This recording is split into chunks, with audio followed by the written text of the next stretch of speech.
Hello, Guild Wars? There you are. Hello, everyone. Welcome. Don't know what was up with OBS. I just decided, nah, I don't need to see Guild Wars.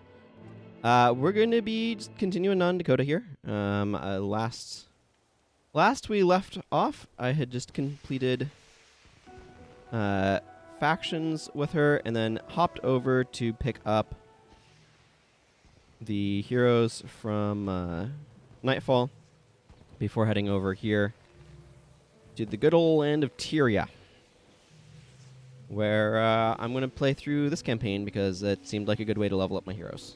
That was my thinking. I have an absolute stack of 13 squared dust on her. Hope everyone's doing well today. I myself had a fine day yesterday. The strawberry cheesecake my mom made for my birthday was delicious. And it was a good day. I unexpectedly got some Magic Eye books. I was not anticipating that. And I love Magic Eyes. I think they're really, really cool. So that was a delight. Let's open up these things. I made some builds, so we'll just roll with those.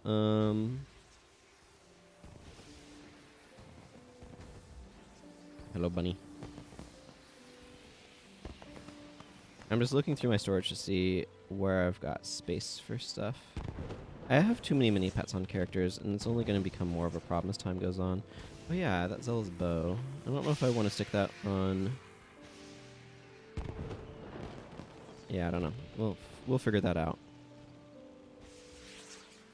I wish the crown didn't make your hair completely vanish. Anyway, that's neither here nor there. Let's just go ahead and get going, I guess. I don't know. Do I want to... I probably don't need flashing blades. Let's just go with the shadow step for a minute. Actually... okay. Well, there's... my brain's kind of like going several different places. I'm like, oh, I should go capture some more elite skills. And you know what? Whatever. Let's just go. Let's just go and not worry about those details. I don't care about Riddick's quest. Pretty easy quest, though. Probably realistically don't need Shroud of Distress either, do I? Actually, what might be good around here is to go Secondary Dervish to grab Heart of Holy Flame to make myself deal holy damage with my daggers. That's probably the real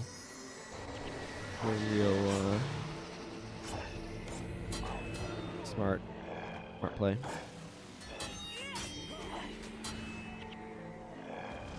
Yeah. Don't think there will be a ton of blind spam. I don't think.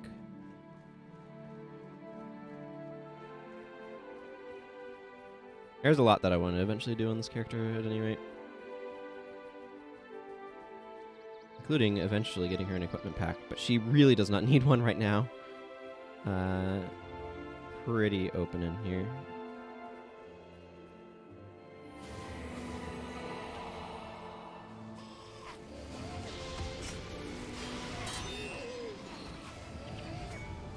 Take that, Fire Imp, and your Immolate.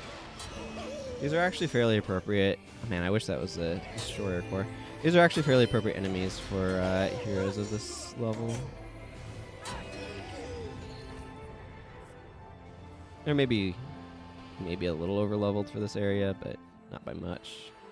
I definitely have more Monk than is strictly speaking necessary, but I am trying to level them up, so that's just how it goes.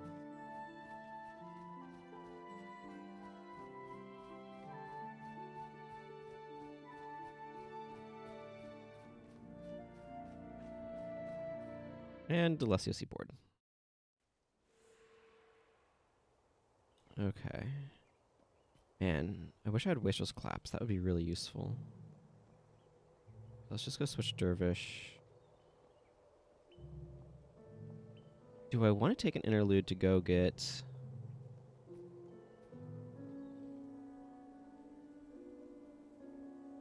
I think I do.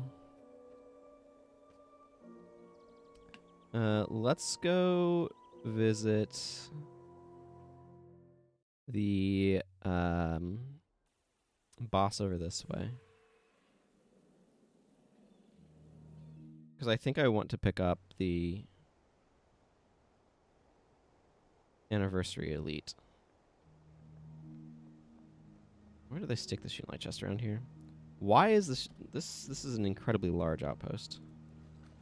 I'm gonna leave that thought there. I don't know what the navigational path was doing there. Nav meshes be weird sometimes.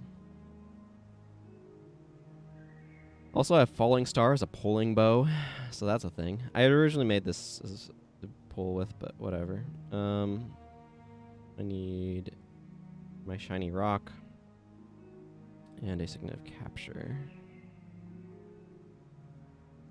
Let's see. The only other one that would be useful is the monk one. This character's not going /monk, so not really a consideration. I do think the monk one is useful, though, for what that's worth.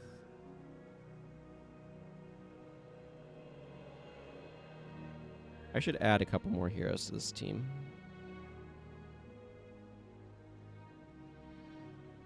Yeah, I don't think they should be overlapping in too much of a way with any of the other characters. That should be fine. Okay, well, this is probably going to go kind of rough. But anyway. Do I want Kunavang's skill? I don't think it really matters. By which I mean I think I want all of my current skills.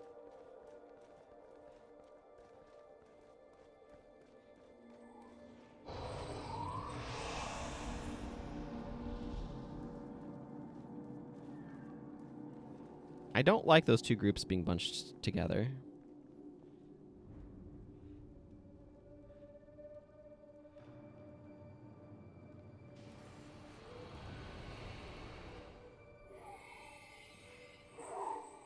I'm gonna kind of wait for them to separate some. I really, really, really don't want to fight two groups with level 15s.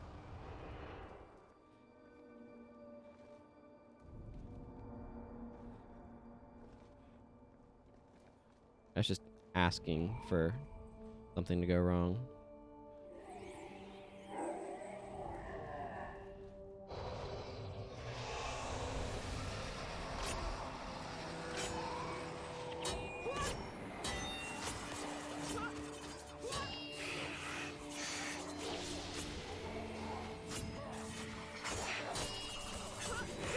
I want to swap over to Fox Fangs for the bar compression.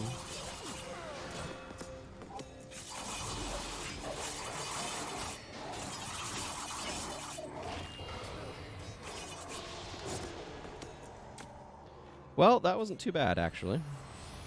All things considered.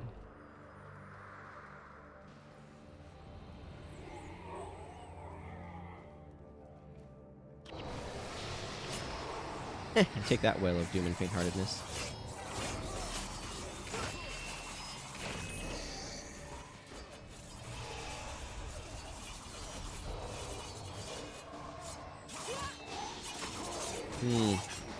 Well, if they have to be in Act Like Sasuke's face, might as well also be stuck in excuse me. Hiccups are a weird thing. They might also be stuck. Might as well be stuck in some AOE.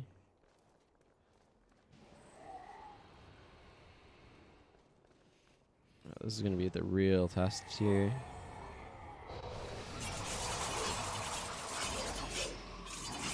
That sucked.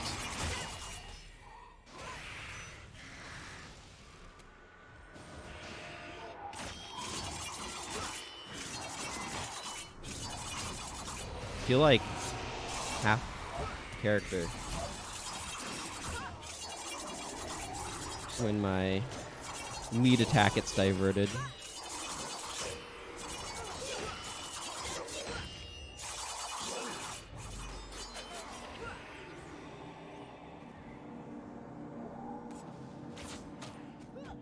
I might as well just stand here and shoot with my bow. This is the critical strikes bow, so it'll have okay damage on it.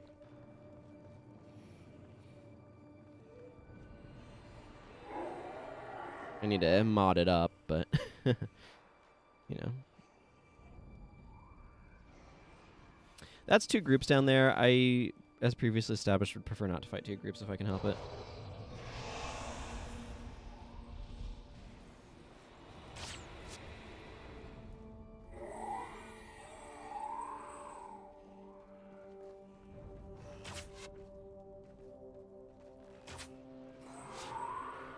Oh yeah, you just know those 2 have to rush in.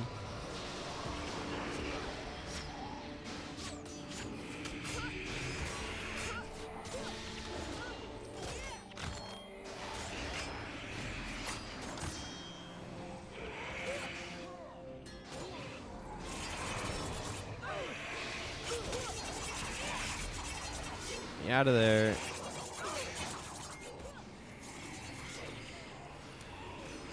Boy, I've got a lot of degen going on.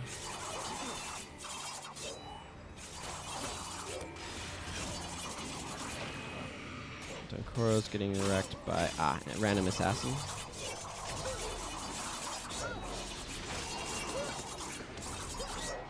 That was not the target I meant to do that to. For the record, I meant to shadow step to the Mesmer. Well, Milani leveled up. There's everyone else. I'm not surprised. Wasn't really thinking about coming here this early. Okay, she's... Talcora is, for some reason... I don't know why levels are so wildly divergent. Okay. Blade Ancient. Dushai. How is that obstructed? How does the geography here work?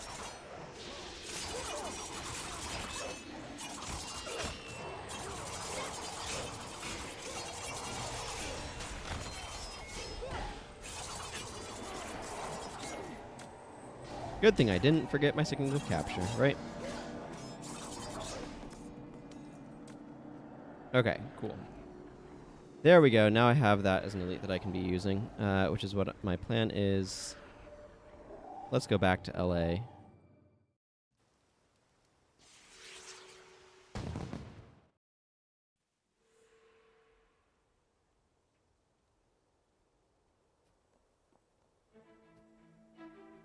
Thank you. Do I want to use this Holy Rod on anybody?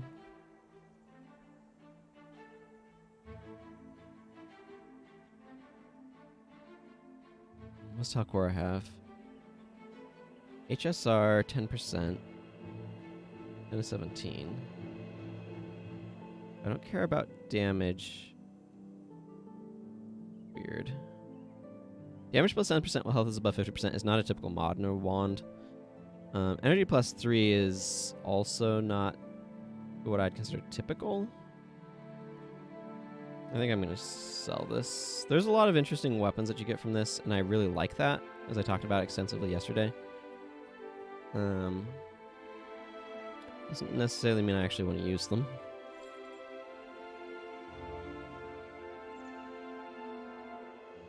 Okay, I don't think... Hello, Wooloo. You just tried to log in the game, ask for 2FA code. Do you have a Guild Wars 2 account that is linked to your Guild Wars 1 account? That could be the reason.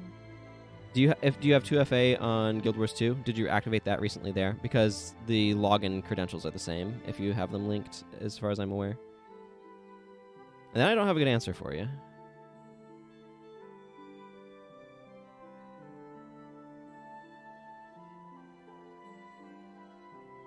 I don't think I need Shadow Arts.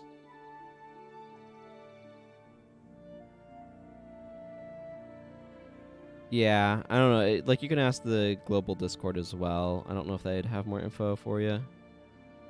If you need a link, let me know. It's just it's discord.gg/GW. I don't know why people think it's the giveaway channel. It is not. Right, I want Heart of Holy Flame because this makes all of my attacks deal holy damage for 30 seconds. Let's slap on some Golden Phoenix too. While we're here. Anything else that I want?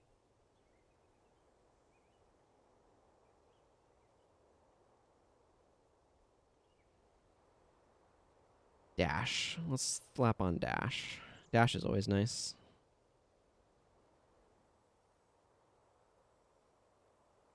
Good old Golden Fox Strike.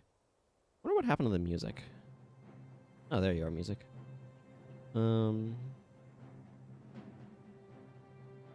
Maybe Critical Eye isn't a bad idea. Yeah, let's do something like this. I have my Flameseeker Prophecies book, yeah? Cool. Let's start filling this sucker up. I'm not going to worry about the bonus here because it's a pain in the rear end when you're a physical attacker.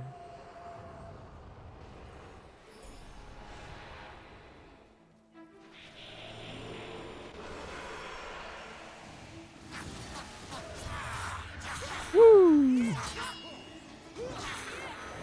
I need to remember Heart of Holy Flame on warriors as well.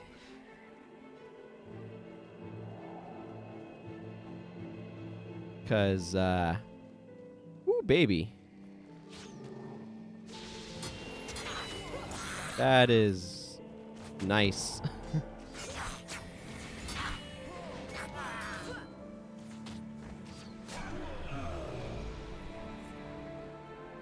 Grab some, Malicious Strike, maybe.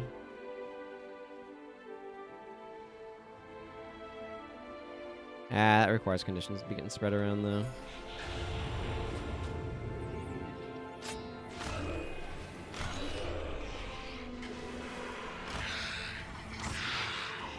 Wow. Feels real good. Feels really good.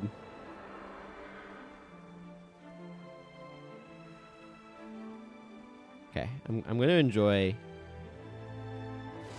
Heart of Holy Flame.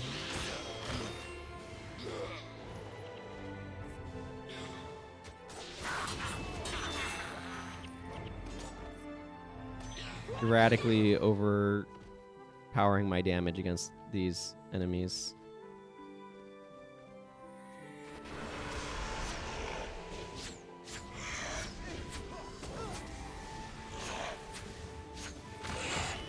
A lightning touch is a heck of a drug.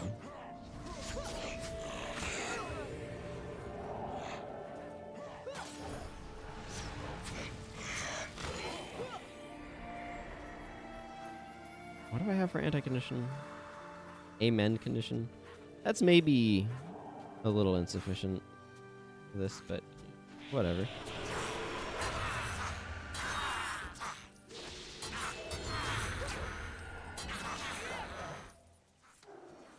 It's a lot of gold coins.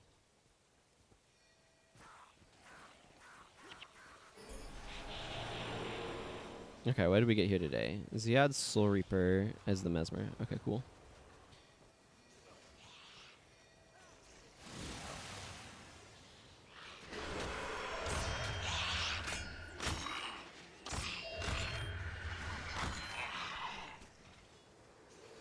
I'm not going to worry about your bonus, as I already said.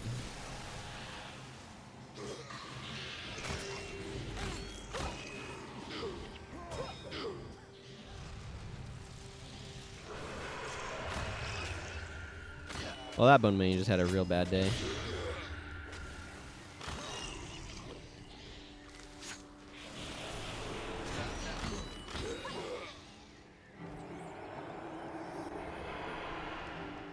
The problem with shadow stepping to these grasping ghouls is as soon as I do, they start running towards my party, and then I have to chase after them anyway. It's actually probably just better to dash up to them.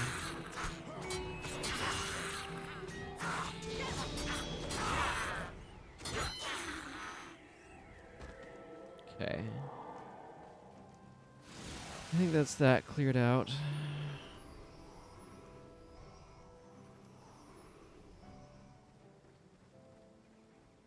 Hey, Toepat. Good to see you. Booted DDO back up for the first time in 8 years. Found out that you can make my paladin key every relevant attribute except health off charisma. That seems strong.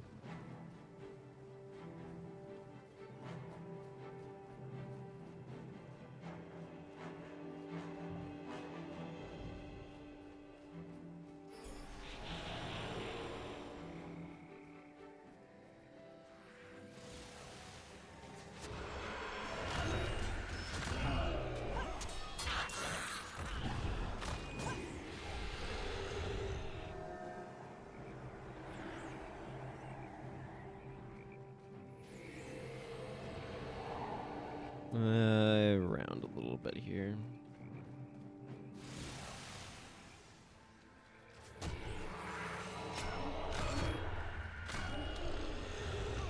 Fair enough.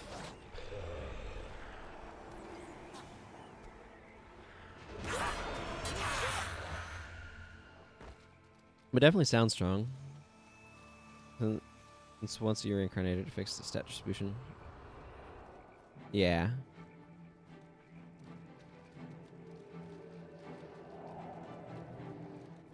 Akora, did you get a level up in there? You did.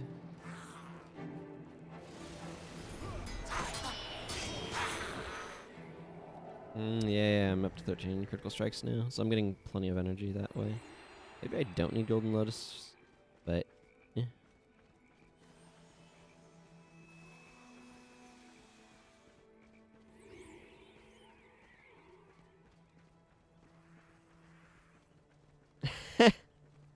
There you go.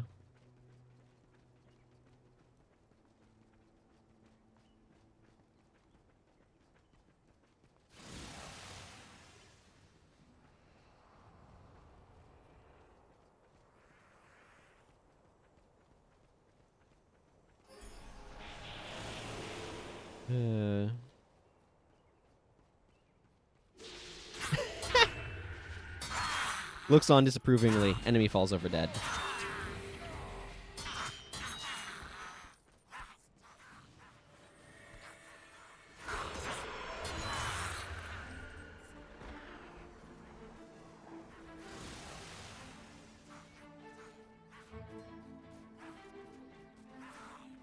Is this White Mantle Knight gonna die to some ghouls? Nope. We're gonna see to that.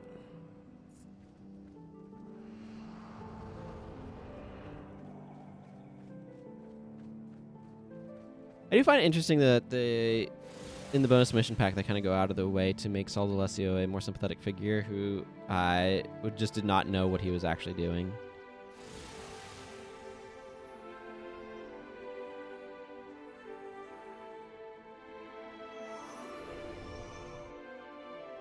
Let's see.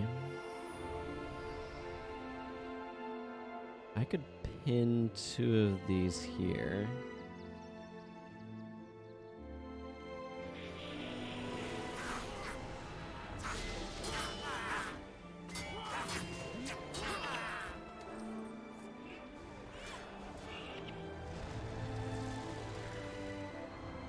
Let's see. Maybe these 2. Take care of this group.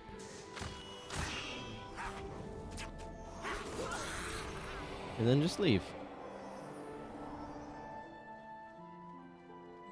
Yeah, for sure.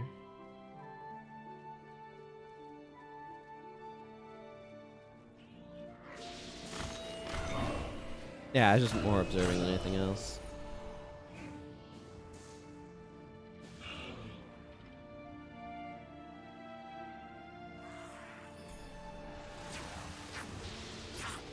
I got those bones from the victory screen.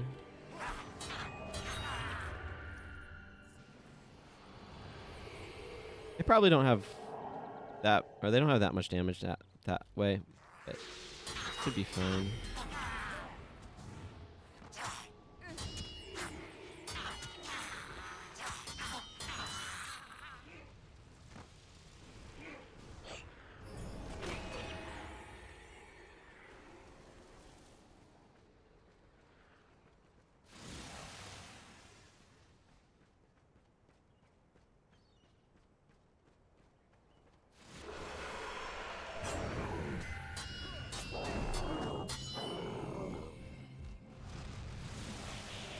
Heart of Holy Flame doesn't really matter over here.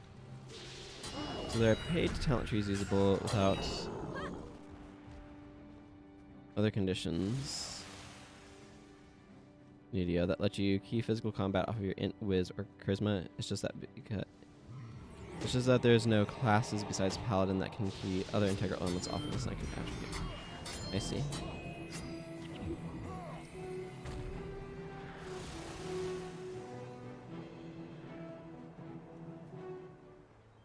I know. There you go. Dinus, you could give us the goods.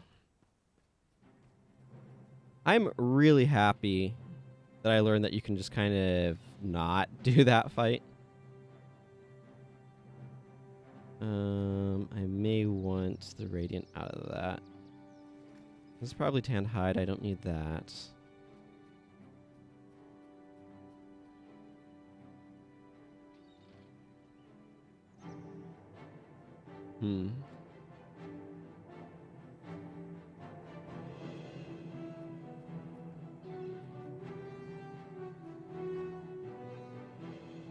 He's out of here. Okay, time to fight some more undead.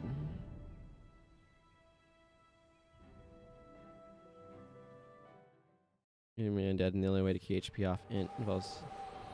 I see.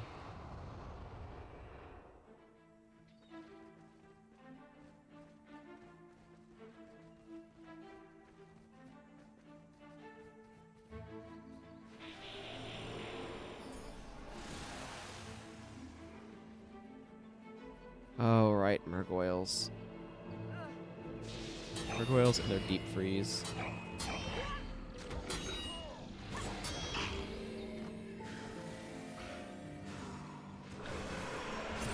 Nothing like having Shadow Steps to overcome the snare of deep freeze. Ironically, my team has more hex removal than condition removal. Boy, what's up with all these hiccups? I'm just hiccup central lately.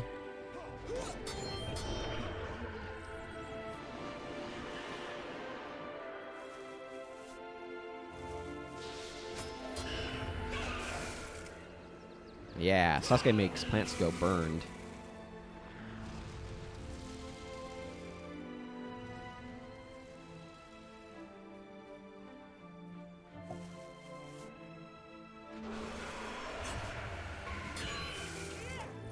Which is good, because there's apparently a lot of them.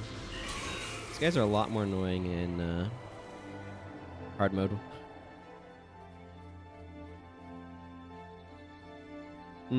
I would consider using Waisho's Collapse in this slot as well, but this character doesn't have access that far into Nightfall yet. I like it because it's a cheap, quick recharging Shadow Step. And the jump straight to Foxfangs is convenient. But I can understand where it feels a little underwhelming.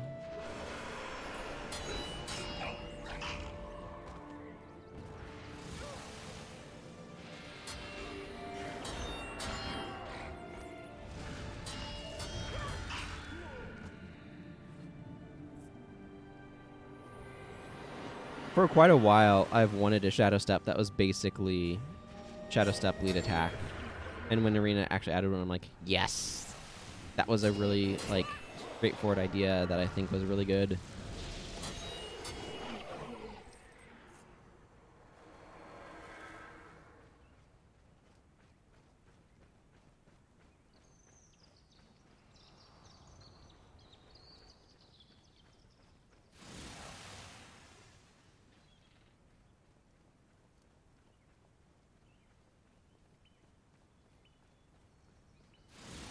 Walking up to just Takar Hablion here. Getting ready to interface with the plant that I always complain about. TM.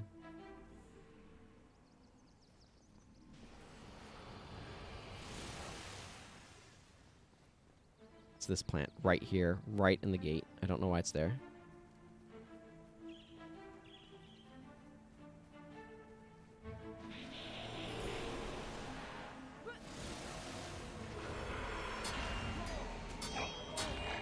Did you run up to us just to try to Grasping Earth us? No.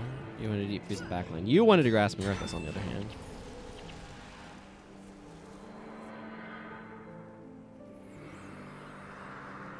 Heavy weapons, Alpha.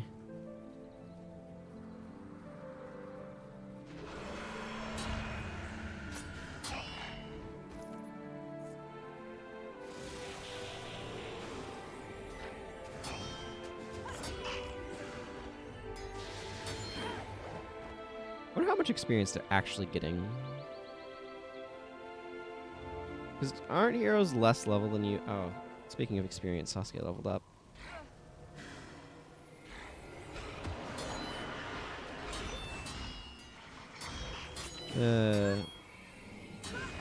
My favorite, like, piece of trivia for this, or not favorite, a piece of trivia that I always think of when I come to this area is there's a special area of effect magical cue, or area of effect. There's a special area trigger for changing the music when you get near this fountain that's literally only here because it was like a thing that the programmers added, but it was such a pain in the butt to actually work with that the level designers only used it once.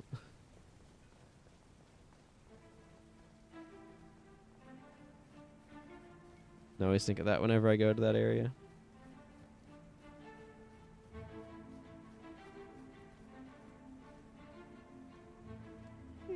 Excuse me. I slept decently last night, but I'm always a little bit yawny, it seems.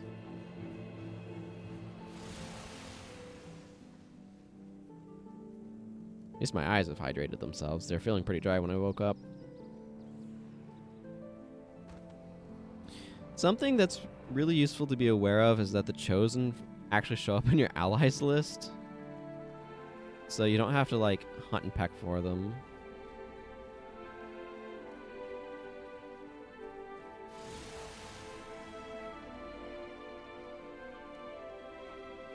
Why don't any of the Chosen ever return? That's a really good question that the White Mantle people should be asking. I'm glad you're asking it. Random Knight of the Mantle. There's actually not that many missions that deal with the undead now that I think about it. I think this one has some. And then we're out of Kryda, aren't we?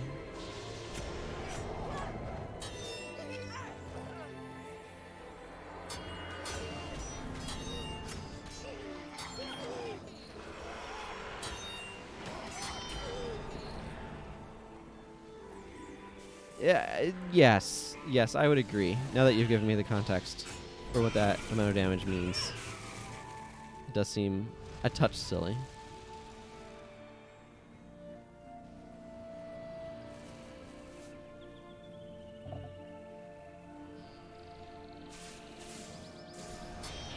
Wonder what the design process for the Eye of Janthir was like. Yeah, it'll be an eye inside of this, like, translucent, somewhat starfield pyramid.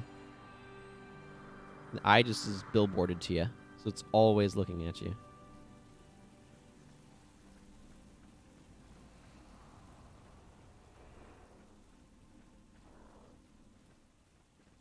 Oh, very odd.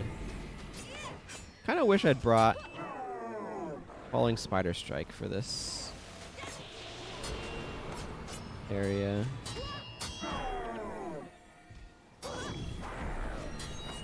I just feel like it'd be kind of useful, you know? Yeah, no, you're right. It's the eye from currency. There. Look, here's looking at you. I have a mini Eye of Janthir on some character somewhere. Not this one, obviously. This character doesn't have an inventory clogged with mini pets yet. Mini pets are really cool and also the bane of my inventory. Guild Wars 2's system is so superior for dealing with mini pets.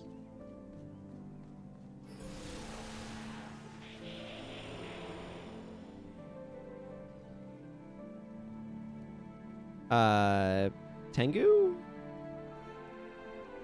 Shouldn't you normally be attacking by now? Did your AI bug for some reason? Well, okay, whatever, I'll take it, I guess.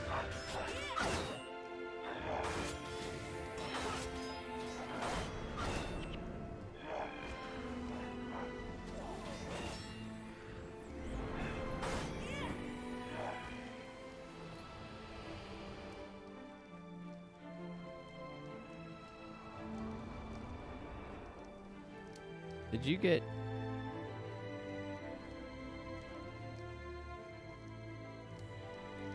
Okay, there we go. Now he is cooperating.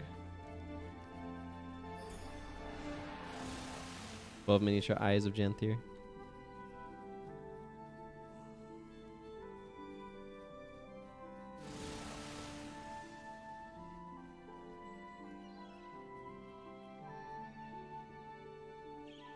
Oh, it might be. It wouldn't surprise me if it was public domain. I don't know what's with the Tengu today, but apparently they're just taking a break. I don't mind, but it's very strange.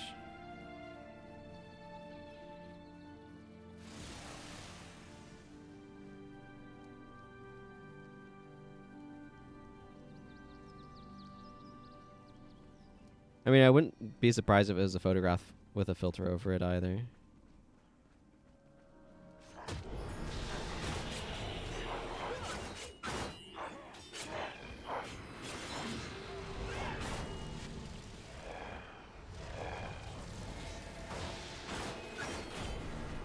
I kind of wish you could use riposte with daggers as well.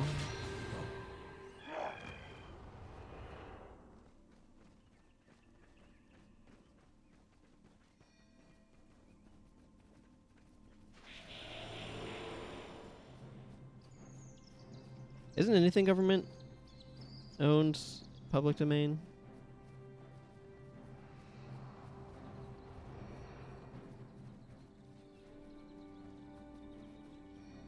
Okay, that guy's not actively under attack. This guy can sometimes just get absolutely murdered by things. Ettins, we call them. There's 5? Okay, and the last one I think is over there. Yeah, you can see them. They're the yellow ping as opposed to the red ping. I always thought that you had to save these merchants in order to do this bonus, but you don't. The merchants are completely unrelated.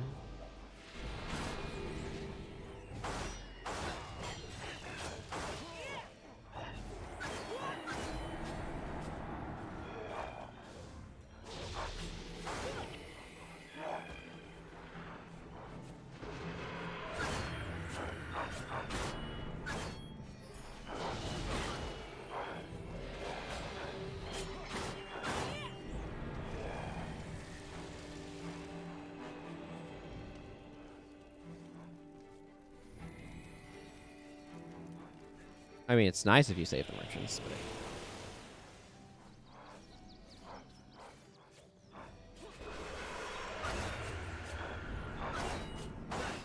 I don't need to go over here. I mean, I have, so now I'm going to, but...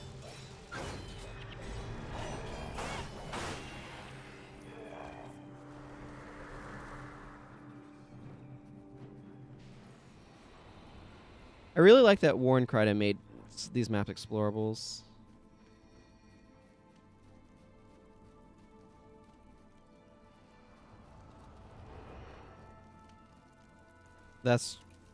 That makes sense.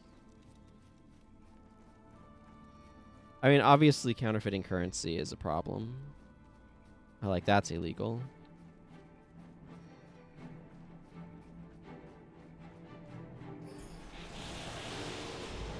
Sky Quickfeather.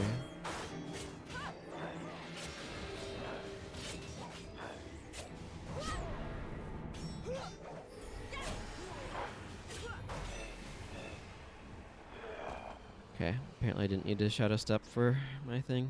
Fine.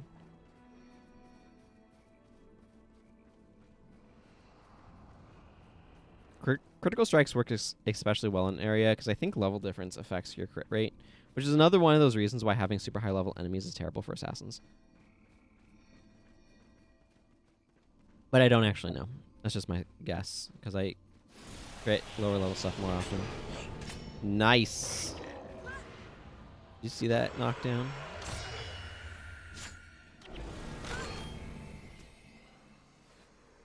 Beautiful.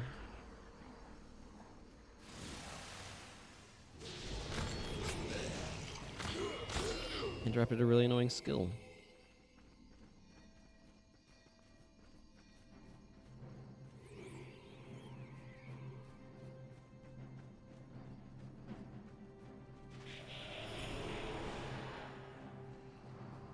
in the form of lightning touch.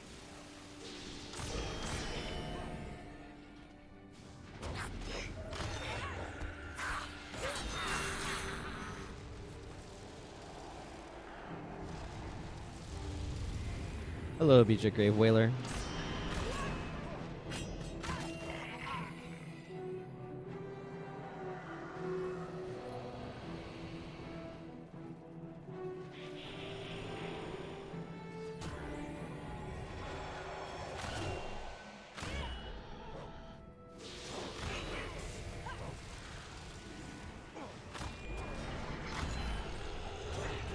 I really enjoy those KDs. KD being short for knockdown, for anybody who was confused.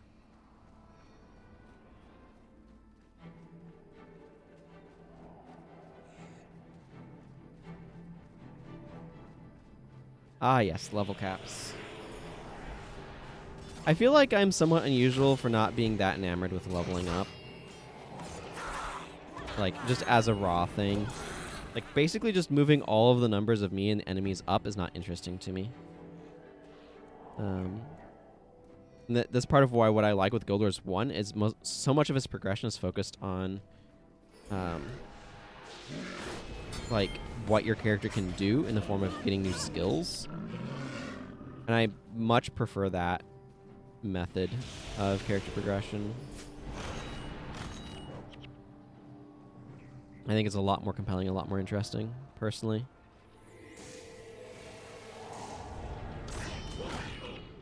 Rather than just raw levels.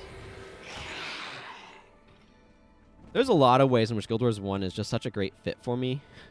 I'm really happy I was introduced to it by that friend all those years ago.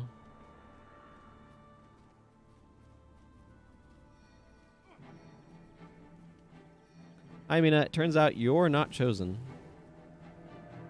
Just wanted you to know that.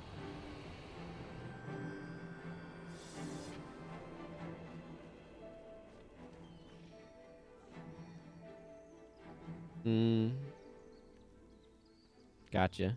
Yeah, like, I can understand if, like, you're getting something out of more levels. And I'm not, like, inherently against levels per se, but, like, levels are not intrinsically interesting to me. Like, gaining a level is not intrinsically interesting to me. New world region. Time for skills. I really should have made when I was chosen a white mantle. I mean, presumably the white mantle would have already gone through the chosen thing, so that wouldn't have made tons of sense to me from that standpoint. There's Prophecies General. What did I get? Ooh, a Restore Life. That's good to see. More Hex Removal. I'll scroll down in a moment. And Yielding Aura is a really significant pickup. Okay, so everything after Res Sig is new. Mantra of Concentration. Lava Fonts, not that exciting. Inspired Hex is really useful, but I might have had Reveal Hex already.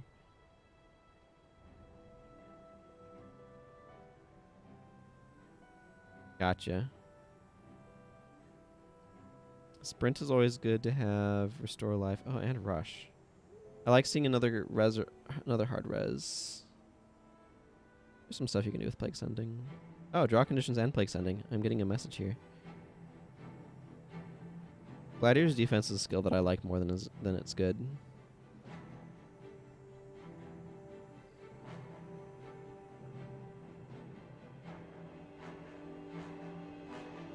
Okay. I'm going to go ahead and drop Restore Life onto Milani.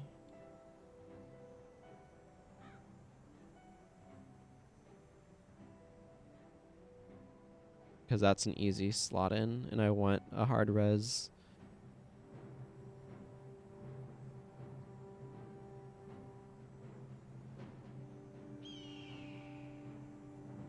Okay. So... Credit Versailles can give me a free skill. Brother's Fury is the next main quest. What skill is an Eye for Profit? Axe Rake? I mean, Axe Rake's kind of hot garbage, but if I can get Axe Rake for free, I will. Envoy Arrow is really weird. This has always been a really confusing quest. In so much as you realistically shouldn't be getting it now, you should be getting it much later. Let's just stick /warrior for the time being, I guess. Means I would need a different enchantment if I wanted to have a random enchantment on hand. I think I'm okay not using an enchantment, actually.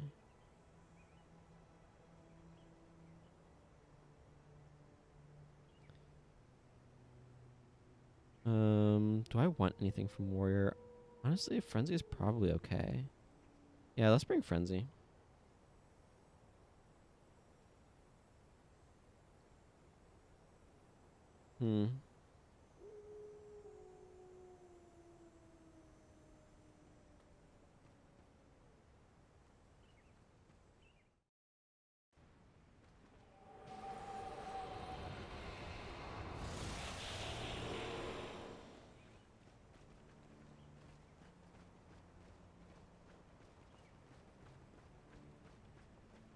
Like, what's weird about the Envoy Arrow quest is that it's written from the perspective of you're already joined the Shining Blade. It's a sort of quest where it should have been in Henge of Denravi to say, hey, go here and meet up with our contact.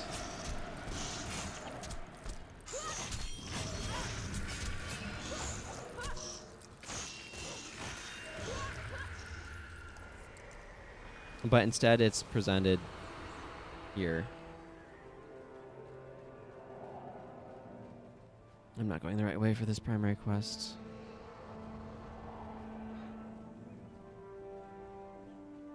Master Angel and Alt over there.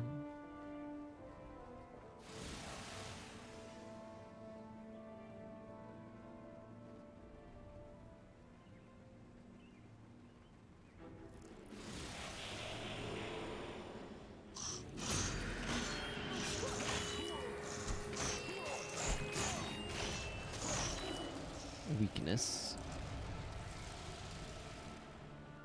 Good old weakness.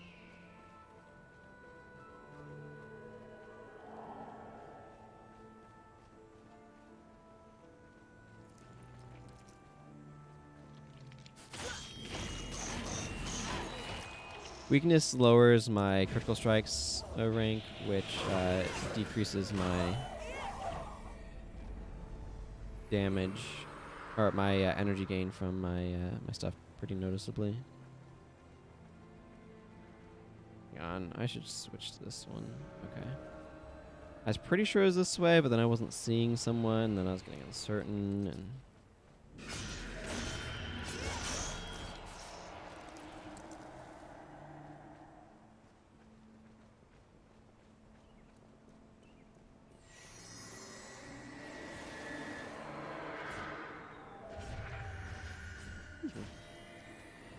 There we go. That Wind Rider didn't know I was hitting him.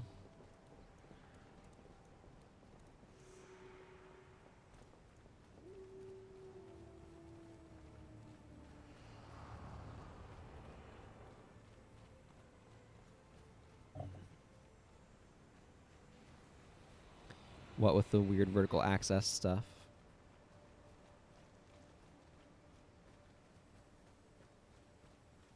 I guess I always have that bow I can swap to if I need to.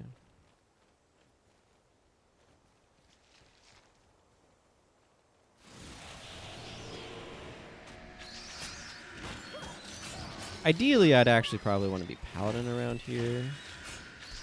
I'm probably going to make that swap once I finish getting some skill quests done. For questionable amounts of gain.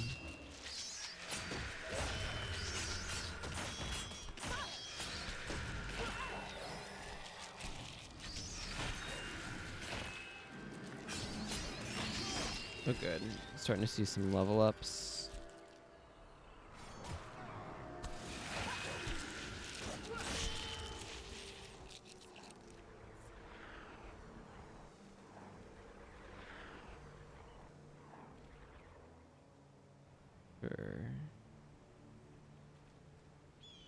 This is an interesting question. Okay, he's already getting 2 off of that, then fire magic. He's using elemental attunement, which at a certain point gives him 2 instead of 1 attribute from it. He's clearly hit that point.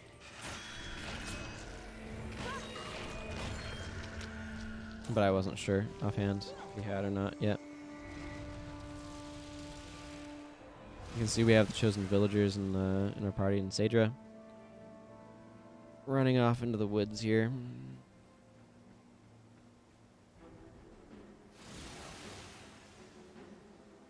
I wonder how far I'll be able to get through prophecies today. I'm probably not going to bother with the bonus for any of the Maguma Jungle missions except Aurora Glade, where it's just easier.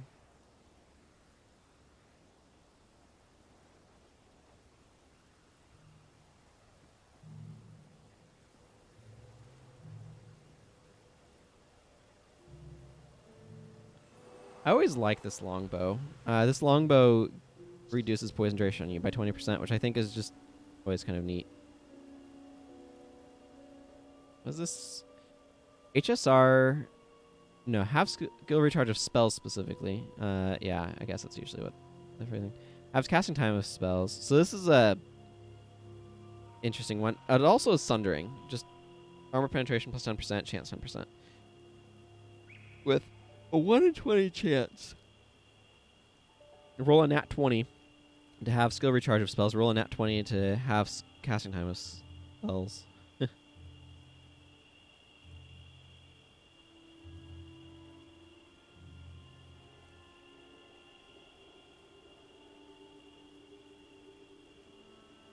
Okay. Well, let's go do some of these other quests.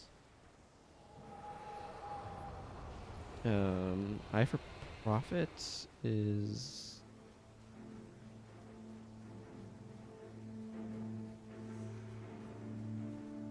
yeah, all the way over there. Am I better off heading from Druid's Overlook for that? I don't think it really matters.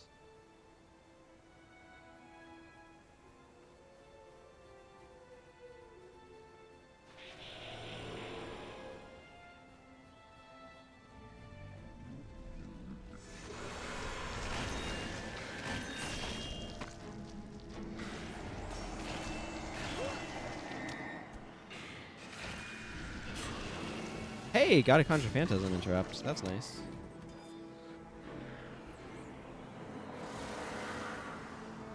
Okay, Donkey leveled up.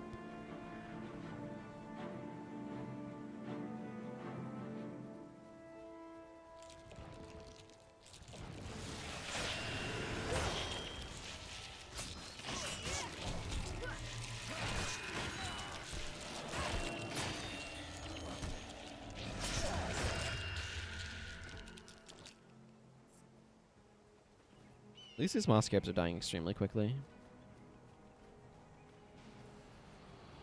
But if you ask me, there's far too many of them. Zar Mental Melt. They're not even trying to hide it. What with the capital letter there. Luske, are you okay?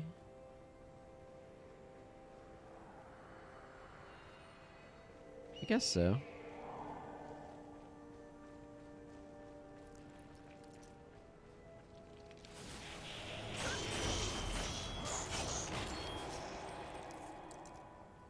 Nothing like casting Divine Boon with Sign of Illusions in order to be able to have 16 Divine Favor on it. I do wish that for PvE they reverted this to affecting all monk spells and not stopping it from affecting Healing Prayers.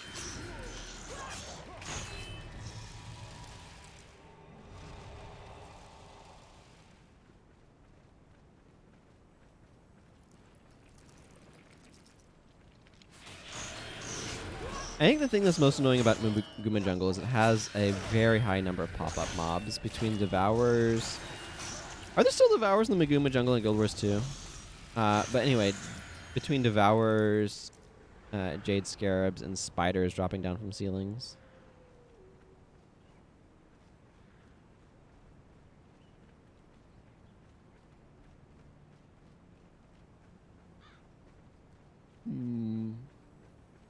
It looks like I want to go around this way.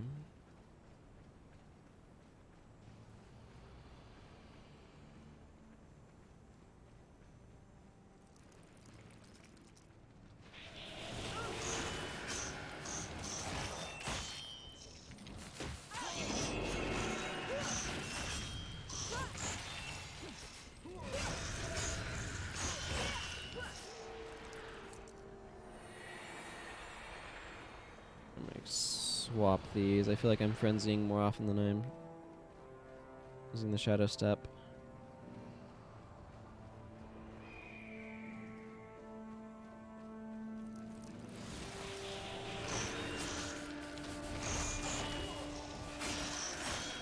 Oh no, I'm under frenzy and the stoning did 118 damage to me. How devastating.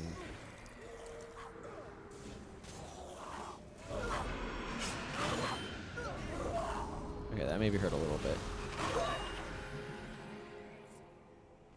That's why I have dash. Dash is a fantastic cancel stance.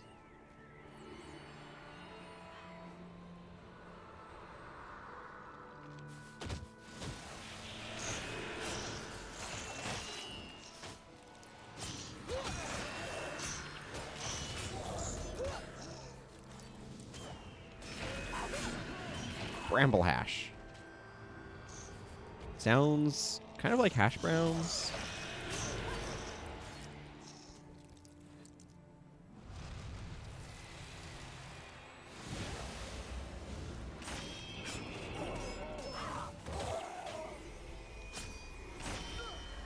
You enjoy a good aftershock.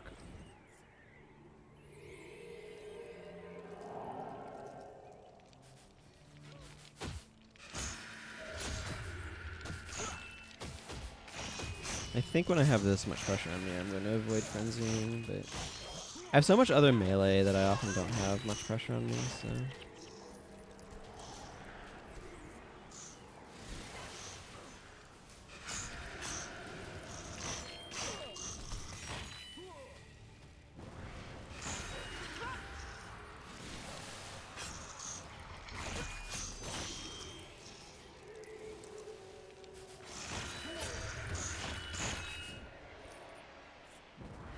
Let's go pick up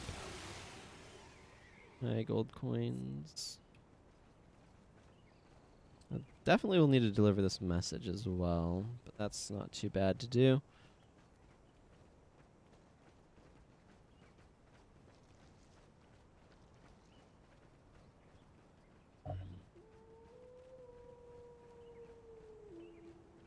There's Graham.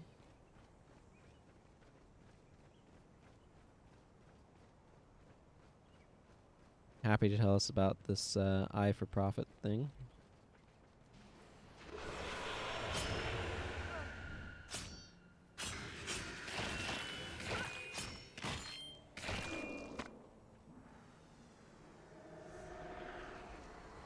There's north by a large waterfall.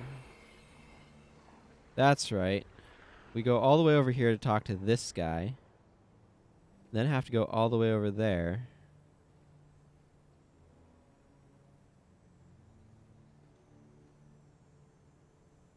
Okay, you know what? We're going to go back to this. We're going to outpost, because...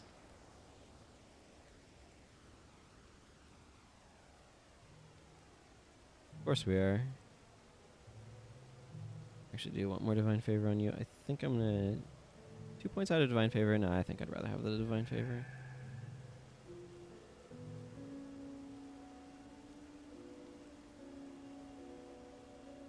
Yeah, I'm fine to continue this for now. I don't want to clear out my inventory just yet.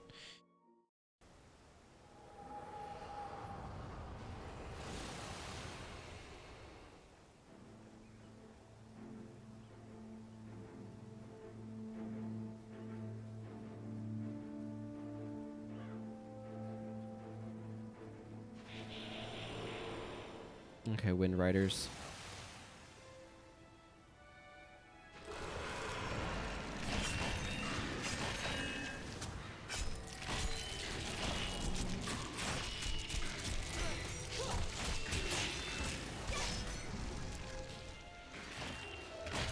I should not be face tanking like that.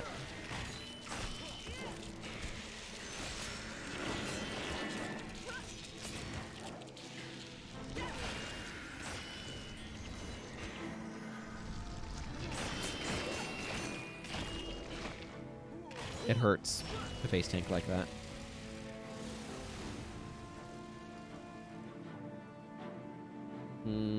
Monks are a little low.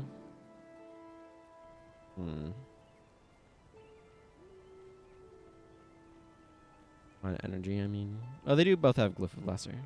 That'll help.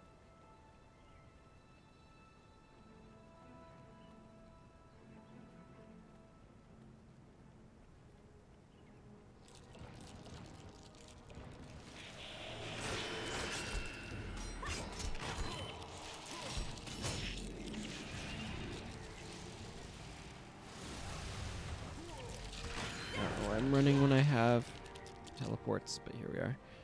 I'm gonna get attacked by spiders.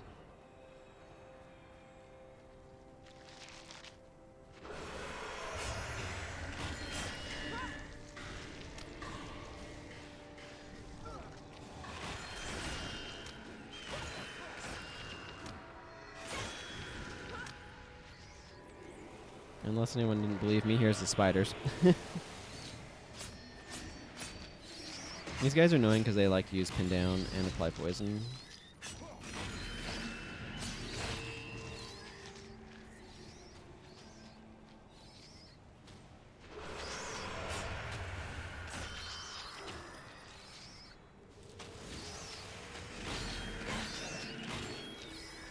Again, this is what I'm saying. The Maguma jungle is really annoying because it has so many pop-up mobs in it.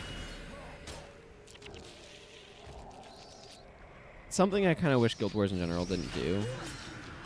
Maybe I should have made note of it in my things yesterday. Pop-up mobs are pretty annoying. They have their uses.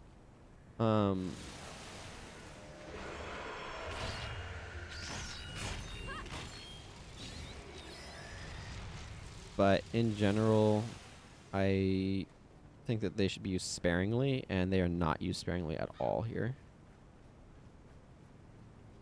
I really would love an update to the culling algorithm. It's like, there's several things where it's like, this would be neat to have happen. And like, one of those things is it would be neat to have an update to the culling algorithm that means that they aren't making things just randomly pop in and out so often.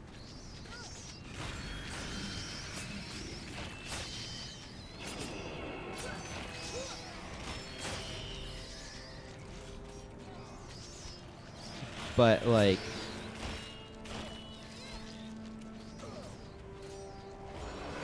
it's not a high priority as well. Like, it's the sort of thing that would be a really nice change to have happen, but also not like a high priority change to have happen. That makes sense. Where it would be much more meaningful to me to have an easier way of getting access to weapon mods than to not have the pop-in anymore. But I would really still like to not have the pop-in anymore. Oh yeah, take that empathy.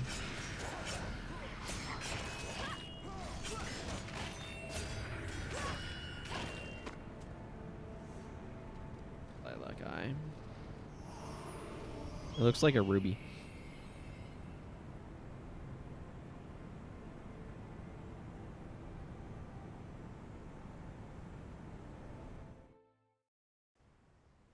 Okay, let's go get Axe Rake, and then... Thank you.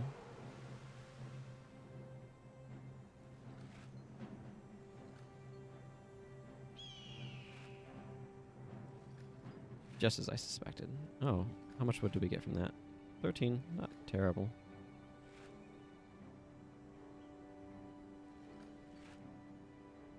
I'm not going to use this Deadly Cesta. And the thing is, this bow is not max. It's just a couple points off of max. So as cool as I think it is, I just never use it.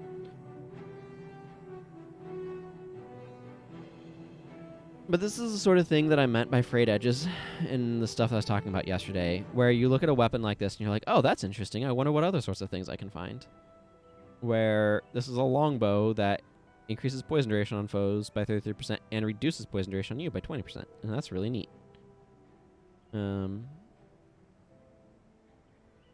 But I have no use for it, so I'm just gonna get rid of it. I don't know what's going on in this armor. Also radiant. A bunch of radiant armor lately.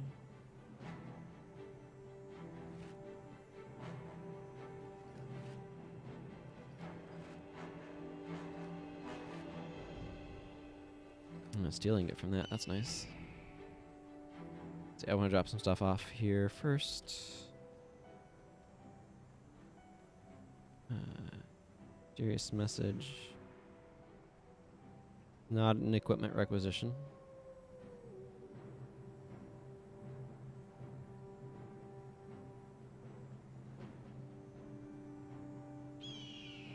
Okay, and the rest of this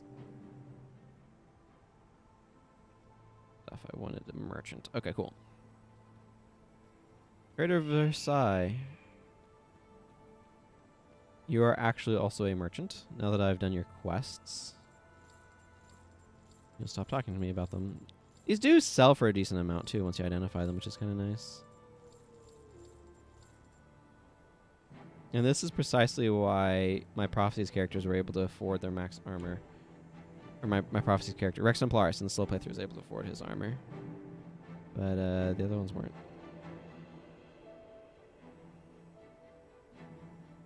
Do I want to go deliver this mysterious message now? I guess. Might as well. Taken care of.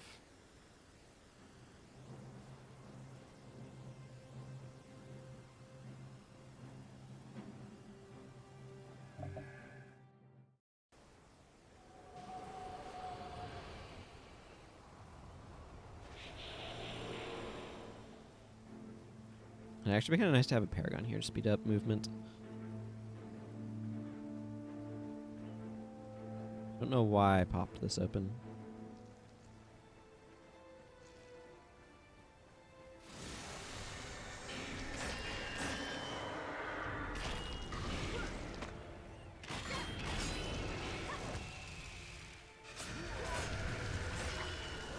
Getting good crit rates off of Exhausting Assault.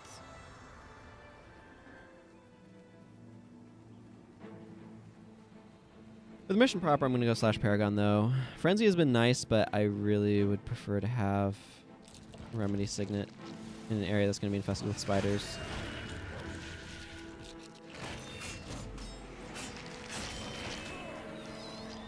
And oh, it is infested.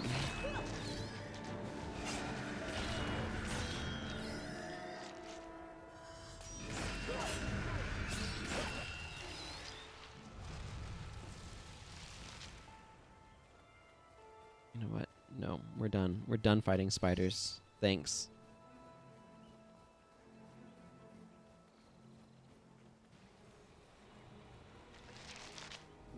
Well, clearly the game had other thoughts.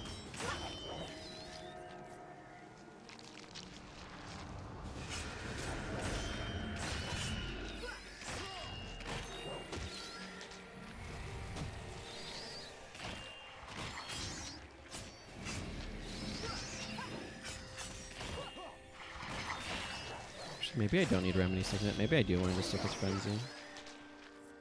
Feels weird, but maybe I do. Nice level up Sasuke.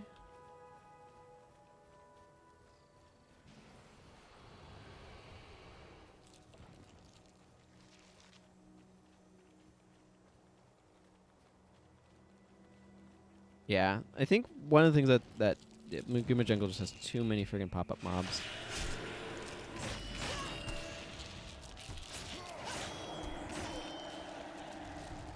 Frenzy will not double the damage you take from lifesteal effects. Random aside.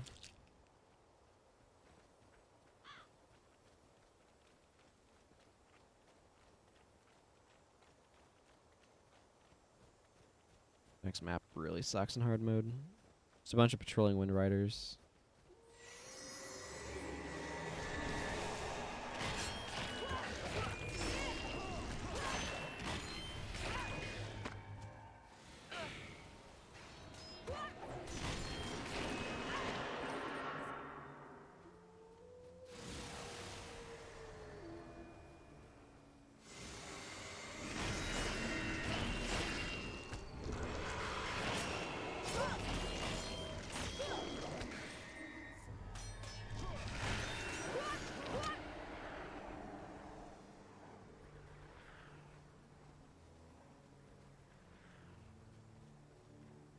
3 skills is a strong and powerful call.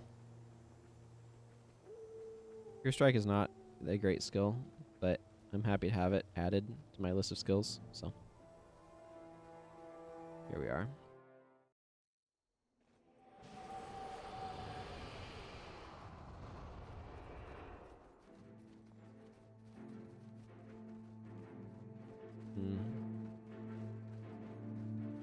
Ooh, level 19 jungle scale.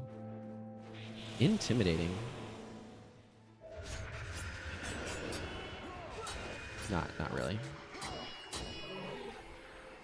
But compared to some of the other levels around here.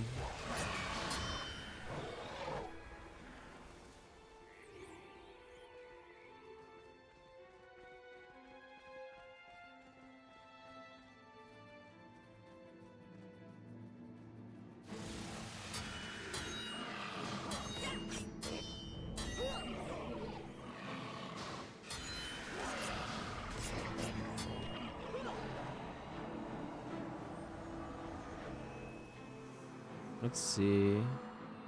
And then we needed to let Alari Doubleblade know that the message has been delivered. For some reason, instead of just delivering the message to Alari Doubleblade.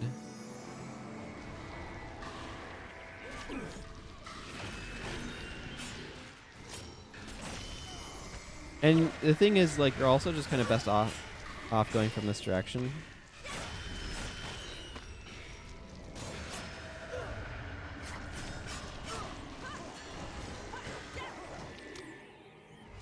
Low on energy. You can see the problems of this zone. We've gotten some. They came from behind. Yeah, that's my impression of Warcraft 3.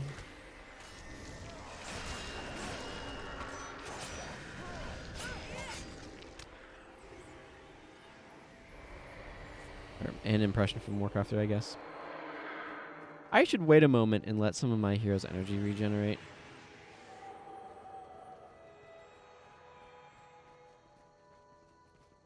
And then Alari gives us a follow-up quest, if I remember correctly.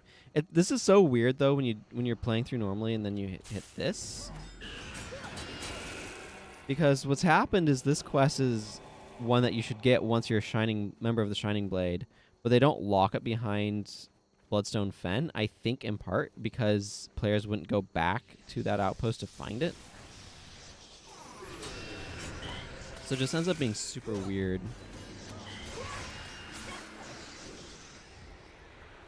Super weird timing. This chest is drowning. I don't know why that amused me enough to take a screenshot of it, but it did!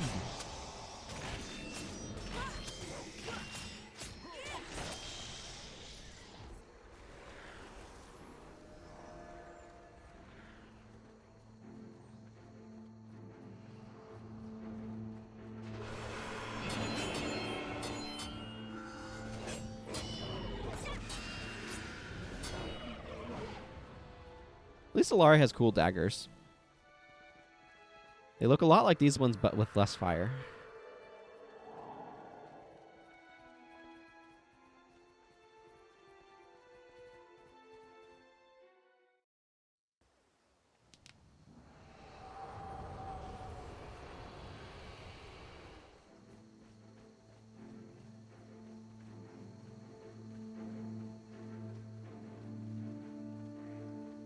The geography here makes it a lot easier to go from this direction to get to Alari.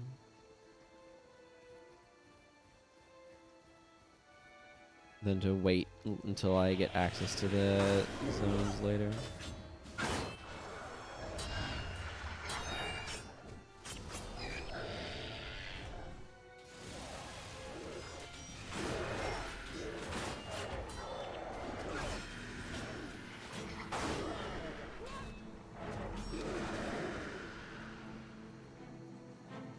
Because I will get, like, the wilds will dump me off at Coral Falls. We're about here, I think. If I remember correctly. Or maybe that's Bloodstone Fen that does that. Now I'm realizing it's been long enough since I've gone through the Guma jungle that I don't remember.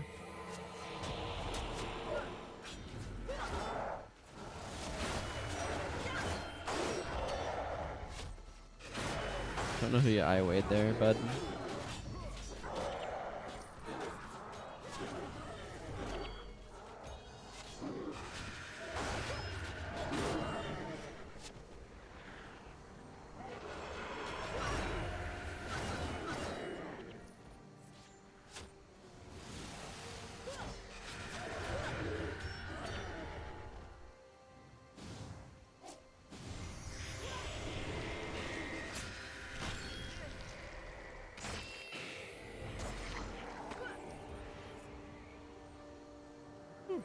Excuse me. Here's this like random Wind Rider that hangs out in this map. Do not think there are many Wind Riders in this map. This is like the only one.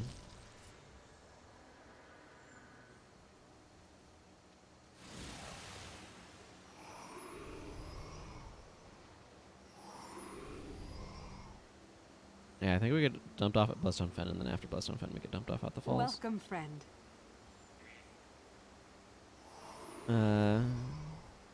Also, this is also really weird. Arrow is being called a he here when it was clearly using a female model. Though, I don't know, this whole quest chain feels a little wonky to me. I've heard much of you. Sure. Unless they're not. In which case, they're literally everywhere. The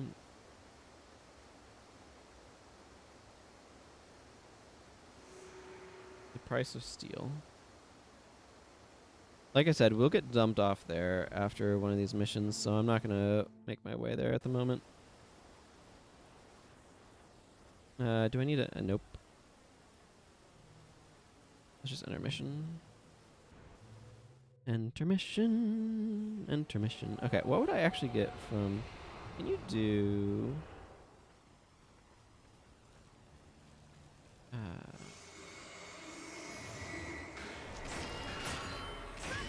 think it's this guy. Yeah. I'm looking up a quest on the wiki, so I'm a little... Axe twist. Interesting.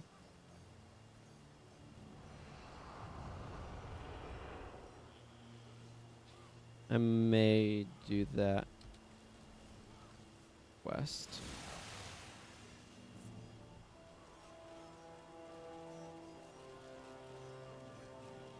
I don't know. These White Mantle Knights are not in any real threat because these enemies are not that dangerous, but this life pod seems to be getting them some trouble.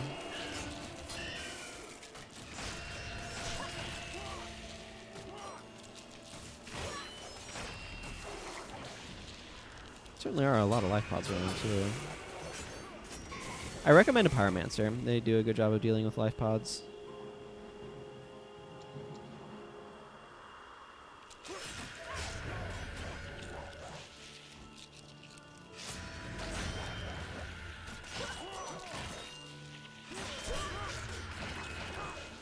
This combo actually is not great unless you're getting Death Blossom off, and enemies are dying too quickly for that. So that's a weird problem to have.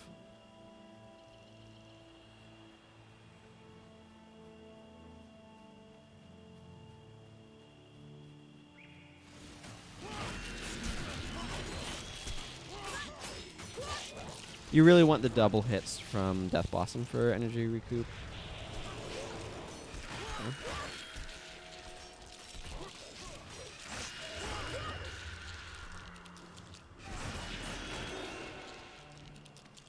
I want that to be highly salvageable. I want this bone staff to... Okay, improved sale value works for me as well.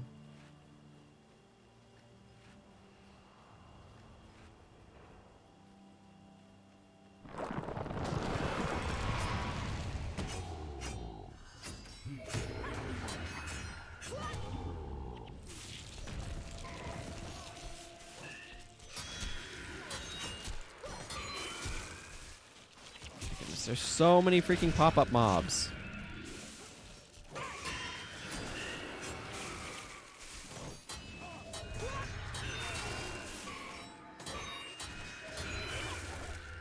Yeah, one of the things I appreciate that Guild Wars does is that there are enemies that belong to world regions, but they don't belong to every map in that region.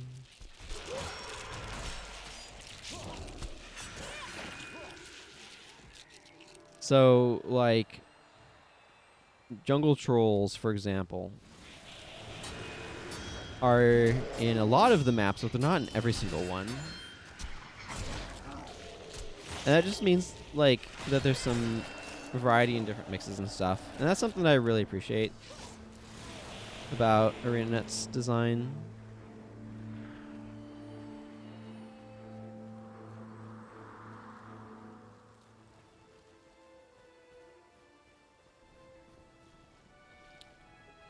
Like, there are maps that don't have any spiders in them. They are in a lot of maps, but they're not in every map. This is an area that can get very confusing as well. The bonus requires you to kind of go down that way and then carry a seed all the way up here and go to this enormous lake. And it's very involved, and I don't want to carry a seed or go that far out of my way. So I'm not going to.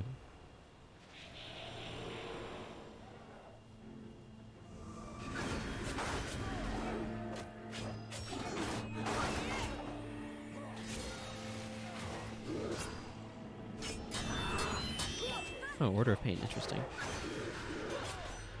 Actually, an Orders would be pretty good idea here right now. But I don't have Elias, because I think you have to get a Consulate Docs to get Elias. And then my... the bee-breathing elephant idea for Fortress. Huh.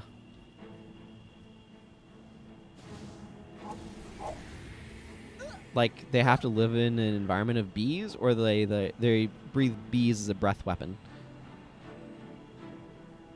I assume is breathe out bees as a breath weapon.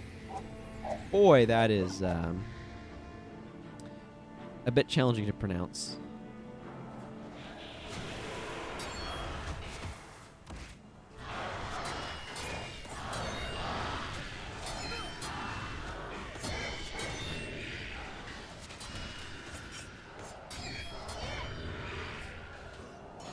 That's the best thing they can drop is minor runes. Hey, Salty Grease. Hooray! I'm glad you could be home in time.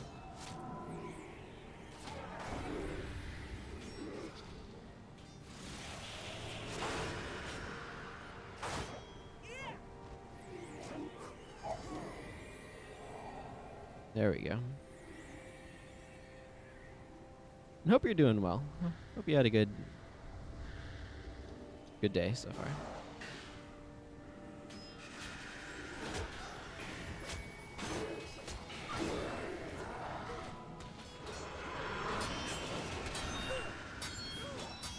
I keep thinking the enchanters are going to be monks. Those are the protectors. Enchanters is even a friggin' armor skin name for Mesmers. Then bee breath, a dragon that has dragon breathing. Yeah.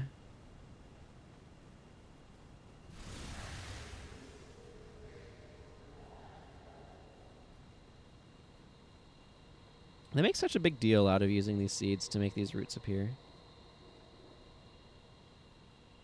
Ah. That's starting to get to be a bit of a long day there.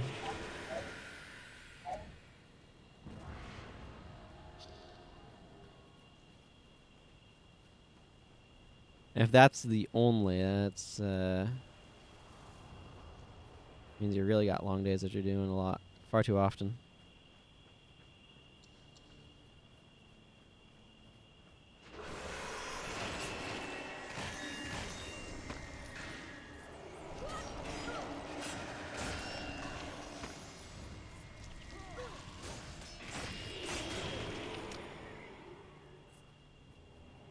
Glad to get this up when I have this going. Makes it just a bit stronger, you know?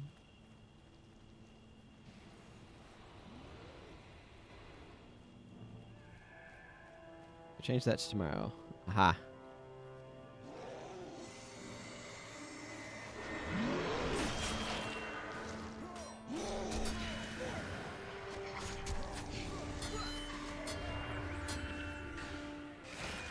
I really prefer not having my fox fangs interrupted, please.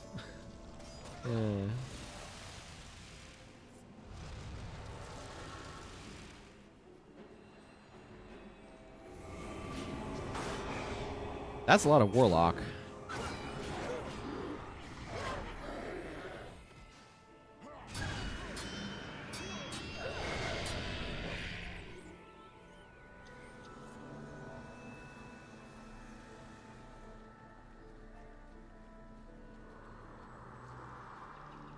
I need to go down this way. Realizing I haven't done this in a while. No, I don't. I need to... That's right. I need to loop around into the water and go down this... Why is this map so freaking long?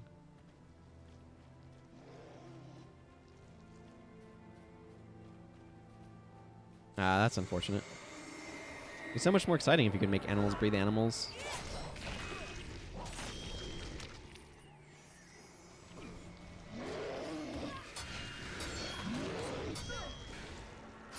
What if you had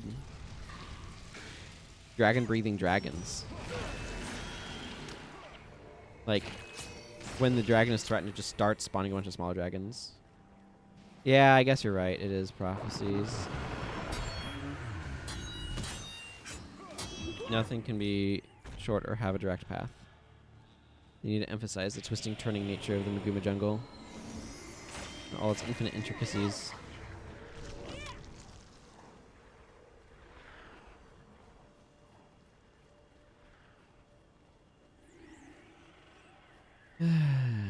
They also need to make cartography an absolute nightmare.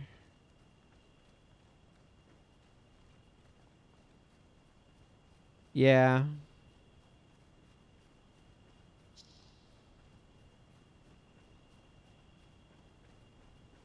On both counts. I mean, there's so many things that Prophecies does super, super well.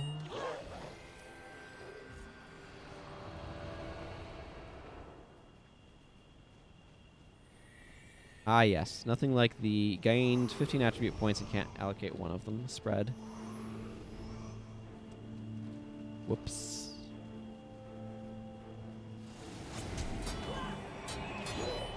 It's one of those things, too, though, where it's like...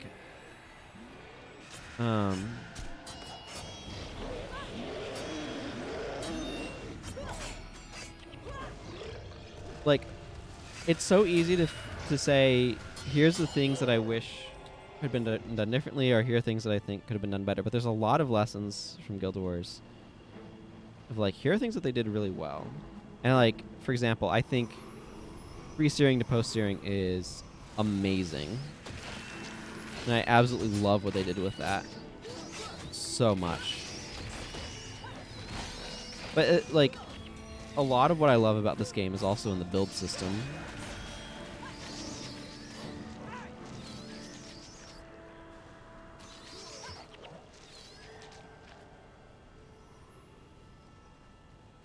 So that, and I didn't really talk about that much yesterday, because I was more focused on other aspects of the design. I've looked at the build stuff pretty extensively, so.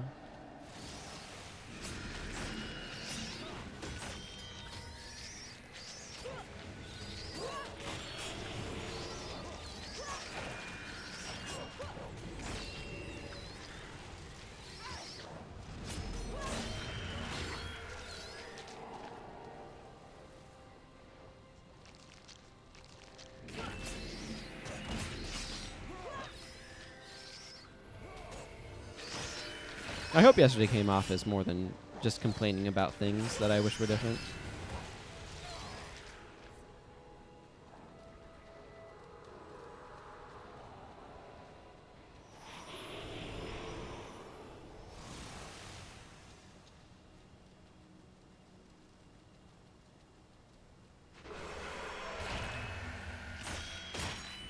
Oh, I should not have done that. That was a very, very bad frenzy.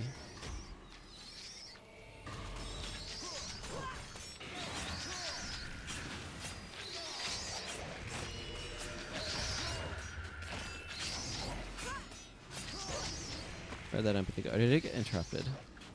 Maybe it got removed. I do have a lot of hex removal on this party.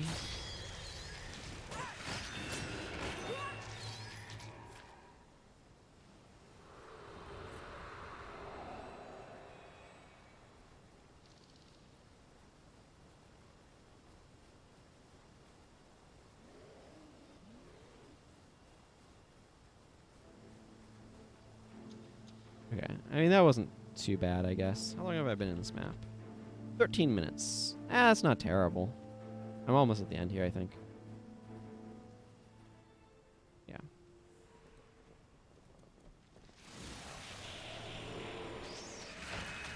I was correct.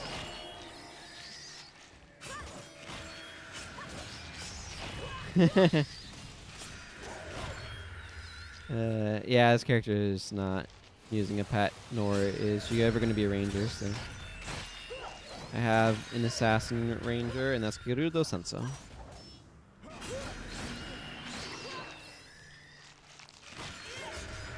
I need to have gimmicks for my characters at this point, or they start blending into each other. Very important for them to not do that.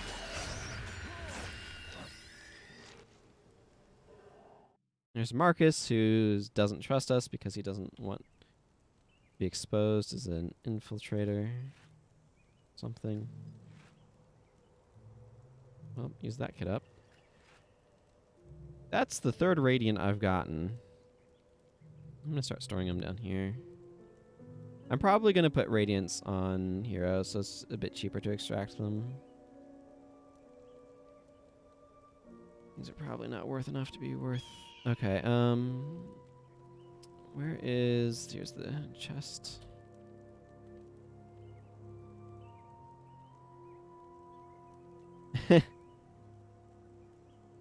Yeah. Wham is a heck of a endeavor.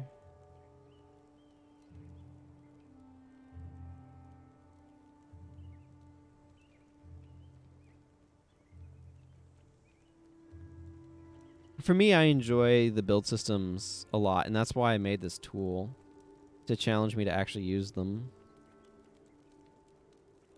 Instead of just relying on the old familiar fallbacks all the time.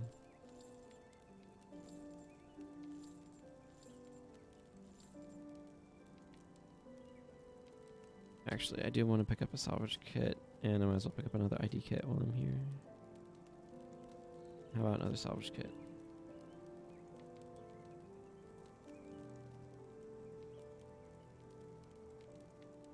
What's even going on in this picture? Like, it's one of those things where I get really, really used to, like, oh yeah, that's just an ID kit. But, like...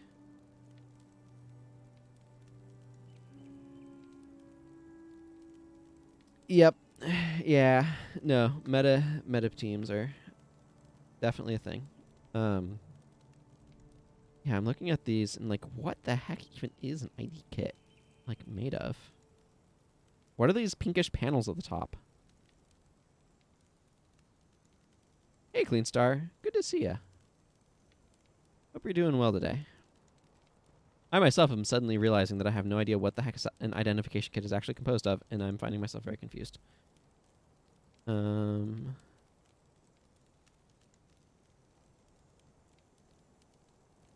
think I'm going to leave these guys largely not using 16 attribute points and waiting for them to level up again to allocate stuff, because why not?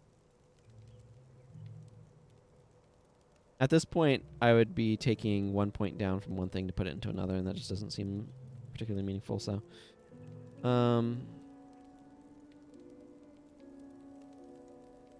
yeah, let's just hit this intermission button. It's Bloodstone Fen. Let's see, the Wild's Bloodstone Fen, Aurora Glade.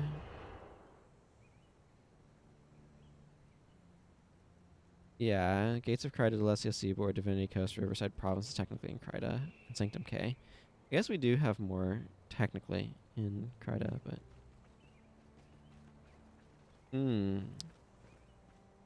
I could see that being a scale.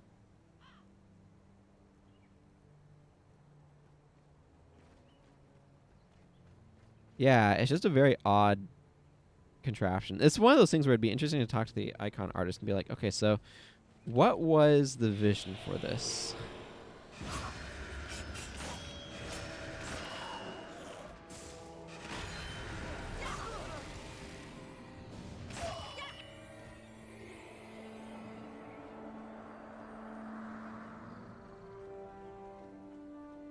Mm-hmm.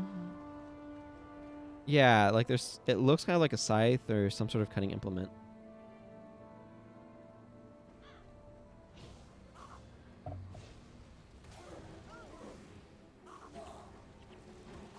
I don't know. It's very odd, though.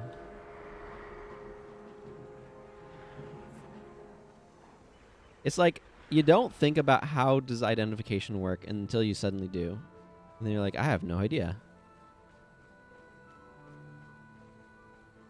Here's the Chosen getting let off to be killed.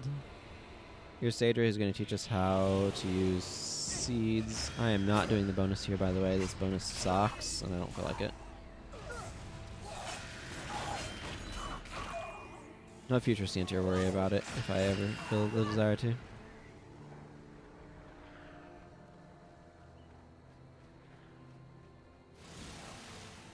Besides, we haven't seen the Blade Scout in a while. He's all cowardly and scared. I've done the bonus past couple of times I've been here. And like the salvage kit is clearly like a hammer and some sort of cutting tool. Or a pick maybe? Maybe a chisel? Maybe a hammer and chisel. And just a red bag with whatever's going on. And again, like, this is one of the things that I've realized as I've been working on my own game, that your icons don't really have to look like anything necessarily. Or like you don't need to worry too much about it, because to the player they will eventually just be, that is what that icon is. Like the icon is connected to the object, and so you don't need to worry too much as long as it's not like completely out of left field. Even then, it'll eventually get the association built in anyway. You don't really need to worry about it too much. One of the things I actually really like, just changing topics for a moment, is how much this mission creates overlooks back on this area, where we overlook our final destination right at the beginning, or very early on with Saedra. And then we overlook the Blade Scout Rider. Blade Scout Rider over here. And where they are. That also then overlooks the Bloodstone area, and I think that's really cool. Mm-hmm. Instead of holding Tor picked shims, pliers, and magnifying glass. This got a lot more going on with it.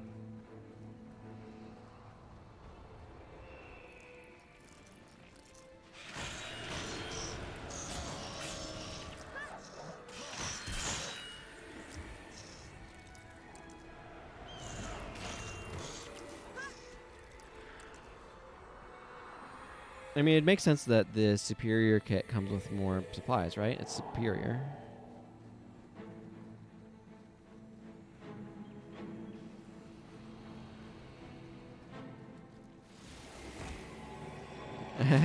Messenger bag, hammer, and chisel. Yeah. But specifically, it's red. Like, can you imagine how weird it would be if the salvage kit was a different color? If that bag was, like, blue?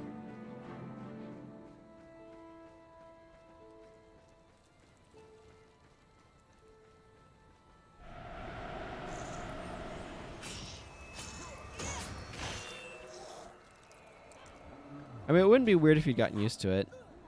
But I mean, like, if suddenly there was a blue salvage kit, you'd be like, what is this? Even if it was, like, the same base icon, it just color shifted.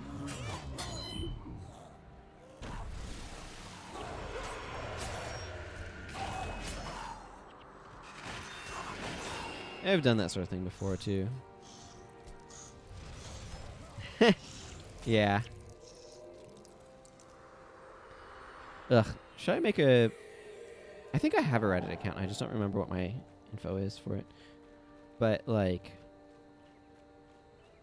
to suggest low-hanging fruit of... give me a checkbox to pick what priority there is for what elite to save. In capturing elite.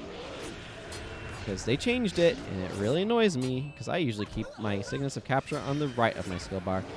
And apparently ArenaNet really like to keep it on the left of their skill bar, so they changed it. So that way it would be on the left of the skill bar. And so you keep the elite on the right. And it's just like, why did you have to do this to me? It worked perfectly, and then you ruined it.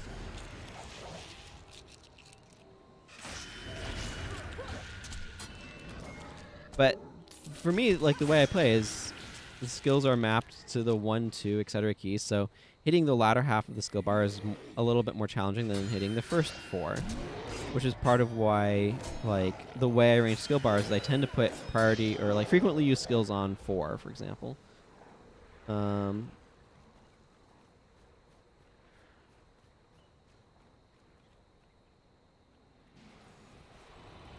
So, like, the way I arrange my skill bar is, like I said, like, more commonly used skills are in these, like, first 4 around this area, and then less used skills are going to be later on. Just because they're slightly more awkward to reach. It's just the way that I play.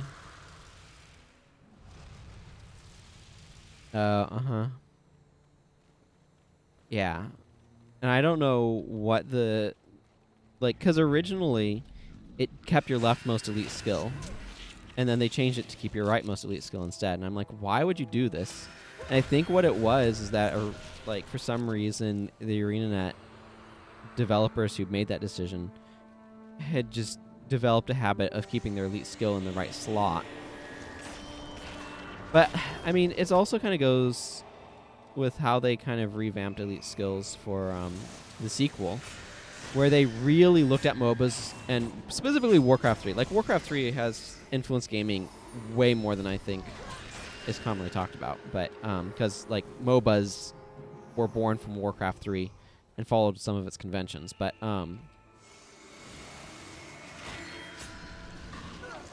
the way that that game worked was you had your heroes that would gain skills as they leveled, because it was an RTS that had RPG elements in it. It was weird. But, more like the QA guys. Yeah, I have no idea. But, that transition to MOBA style ultimates from what elites are, because elites in this game are more inspired by rare cards from Magic the Gathering, where they're like fitting into certain functionality that way. And I like that model a lot better.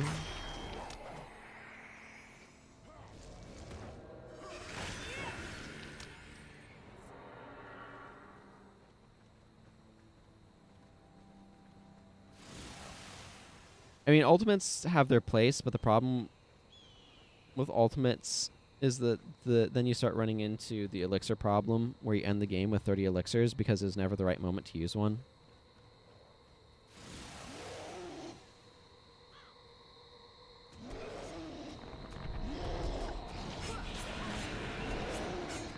Kind of weird going the normal way here. I think I need another seed if I remember correctly. Yeah, because I need it for that bridge there. The bonus, by the way, is going off this direction right down here. And I've been doing the bonus on this one for the past bunches of characters. But I'm tired of doing it, so we're not doing it today. But yeah, it could very well be the QA people who kept doing that. I don't know. But regardless, like, it's one of those things where it would just be nice to have a checkbox of for keep leftmost elite or keep rightmost elite, instead of it being static. That feels like the sort of thing that should be relatively easy to add a general option for.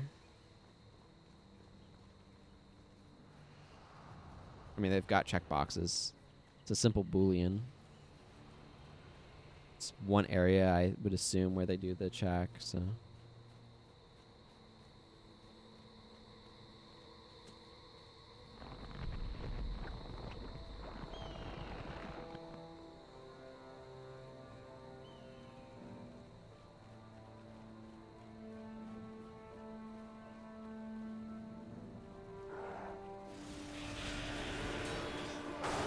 haven't been this way in so long. I'm gonna get lost.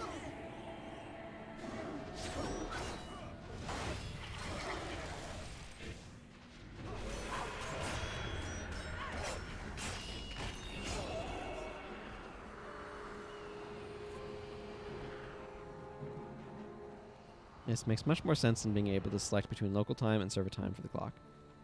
The only reason why I could imagine wanting server time is if you want to take a quick check to see like how close it is to some thing that you know according to when the server time is. But I don't think there is a clock. I don't have it on. No, I do. Where is it? No, it says there's an in-game clock right here. This clock is extraordinarily empty. I mean, it's over here. It was hiding under my face. We can stick it next to where I keep the drop bundle thing. You need to turn on an option to make the clock actually show.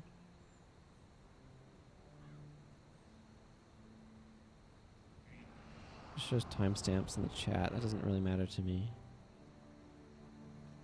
I feel like concise skill descriptions are often not an improvement. Oh, here it is.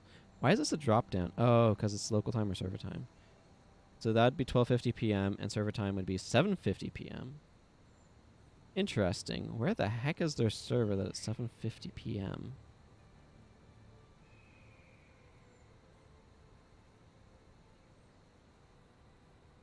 That's plus 7 hours from here? Would that be GMT plus 7? Would that be in Europe somewhere? I don't know. There, I'll just leave the clock in the corner.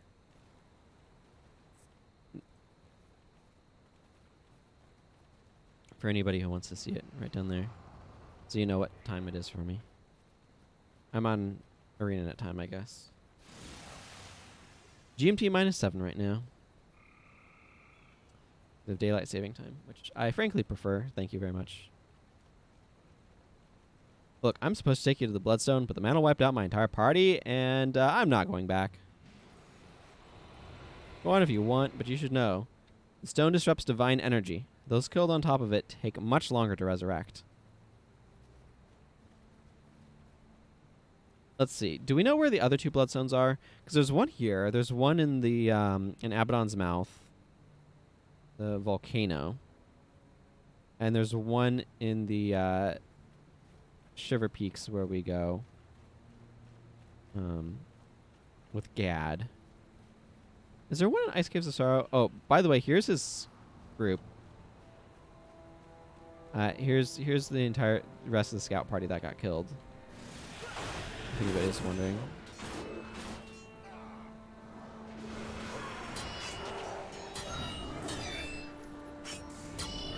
Yeah, it does appear to be UTC for some reason.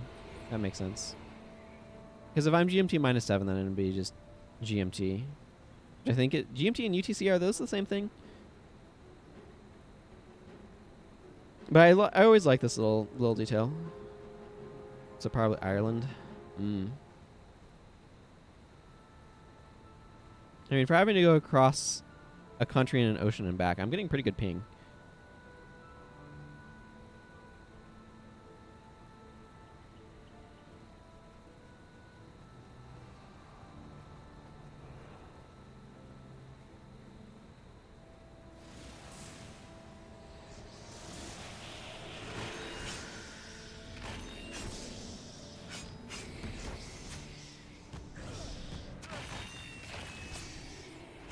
Deflect arrows, eh?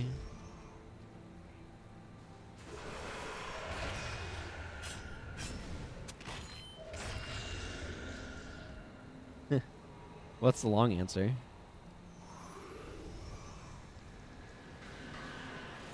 Ah, okay.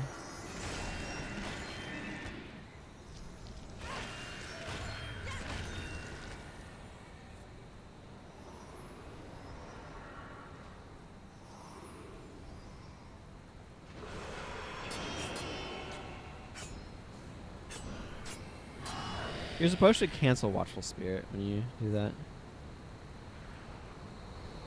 Yeah, I can see where there's kind of a subtlety from that. Uses a time zone. Yeah. I mean, it's like Social Security numbers in the United States of America. Social Security numbers were not meant to be a national identification number, but it turns out a national identification number is so useful that it ended up being co-opted into being that, even though it was never designed to be. And that's why Social Security numbers are utter garbage for security. Because they were never meant to be secure.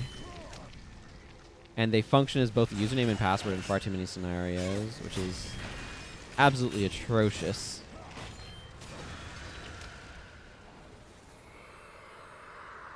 Like, the US has so many things it needs to fix. But Social Security numbers are a really good example of that sort of issue in the US. Where, like, we didn't do the useful thing, and so we backed into a worse system. Because otherwise it would have been communist or something.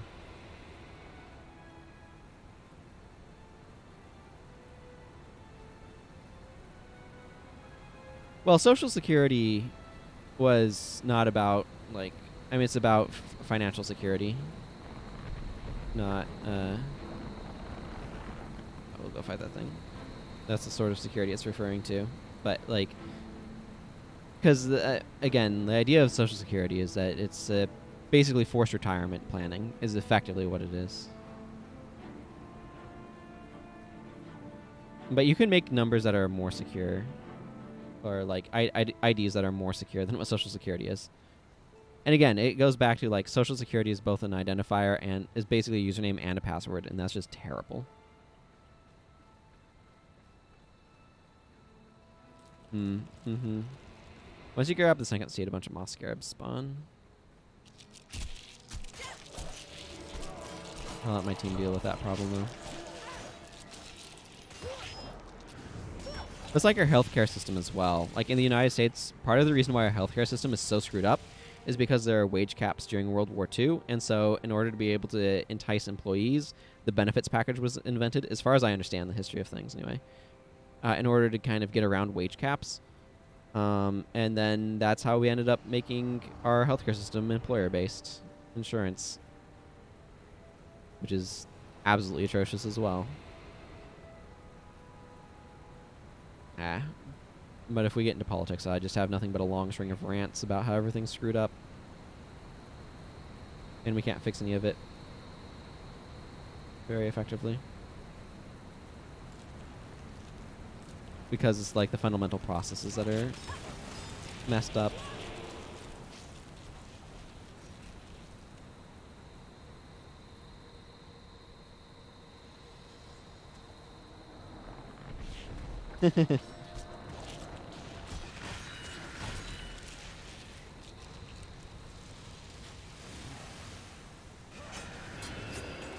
Ooh, good to get an interrupt on Guardian. That would be very effective against my team's damage sources. Like, and again, so like I've thought long and hard about where I kind of sit politically ideologically, because I'm kind of in a weird spot. But the it fundamentally, one of the issues I think the United States is facing is that our representation system was set up to be geographical, but we need to be represented in the current way that things are with how centralized everything is. We need to be represented by political party, not by geography, in a more significant way. And the fact that we are not represented that way, but we kind of are, but we kind of aren't, is super messed up, because it's all geographic-based representation is a huge problem, I think. But we also need ranked choice voting to be able to break the power of the political duopoly.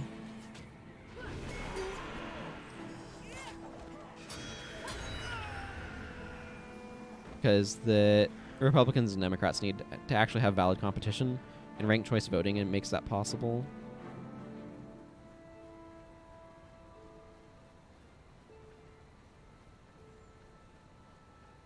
Because anything else that you might want to do politically in the United States is secondary to fixing the actual political system itself.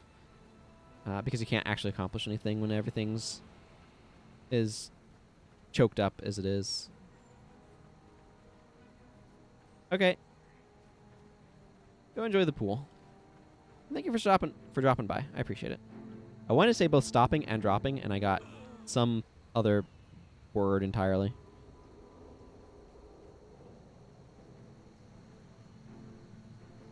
Curse of the Bloodstone. Resurrection skills take 4 times as long to cast.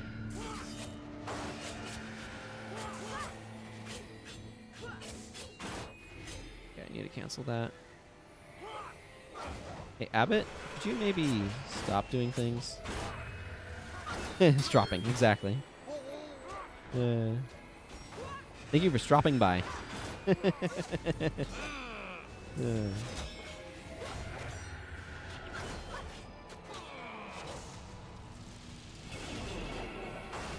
Take that, dismember. Oh, he's dead.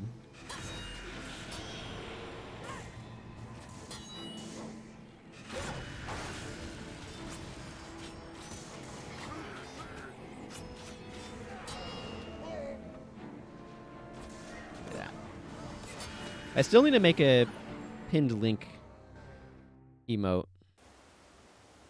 Because I say link is pinned all the time in the Discord for announcing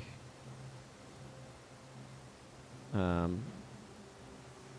know, the presence of the stream. So when I do the stream announcements, I say that the link to the stream is pinned, because it is.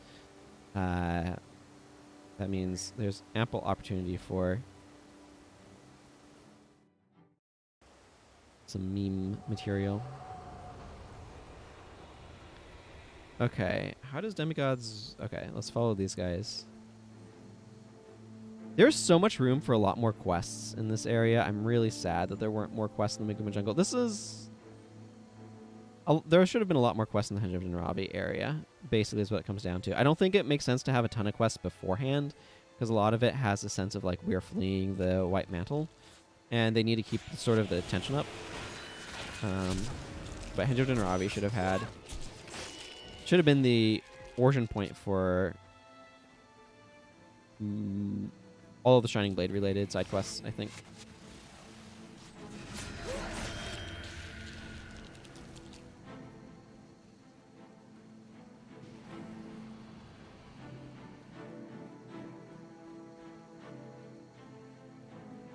This is taking this the opposite direction of the Demigog's Wrath, but that's fine.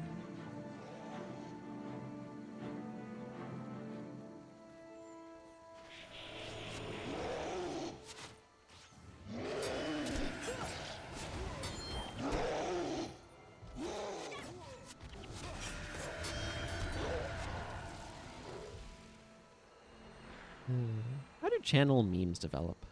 How's that for a question? I feel like emotes are usually connected to channel memes, so... I'm really happy with my wave emote.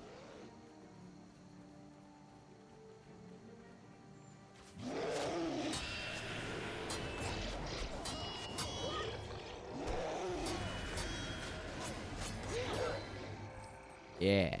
Give me them icon. Those gold coins. Them gold coins is the words that I meant.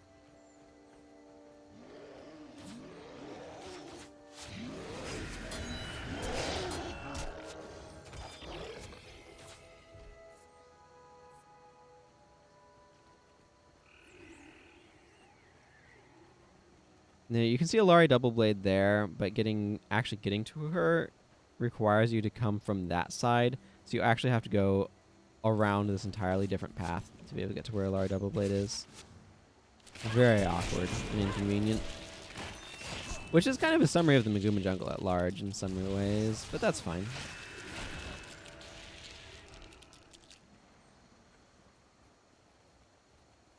Here's the Lost White Mantle Knights. We're going to go take their armor.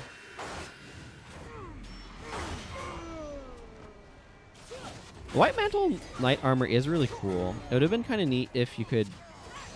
I wish that the White Mantle costume looked like it. I have... Because I have the White Mantle Shining Blade costume. I have the... all of the god costumes. I think that's it. Although that does remind me, I was thinking of...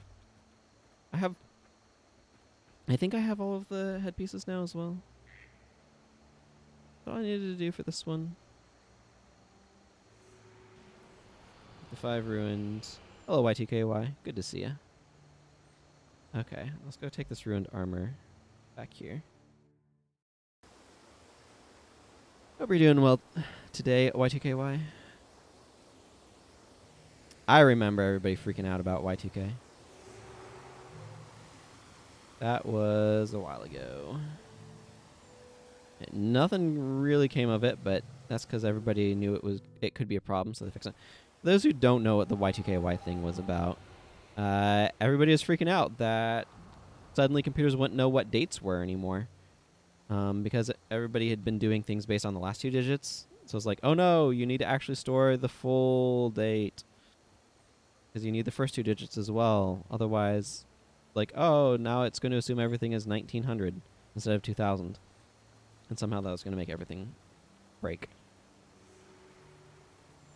Which, I mean, it could have made a problem.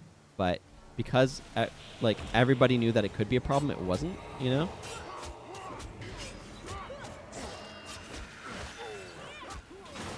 It's one of those sorts of problems.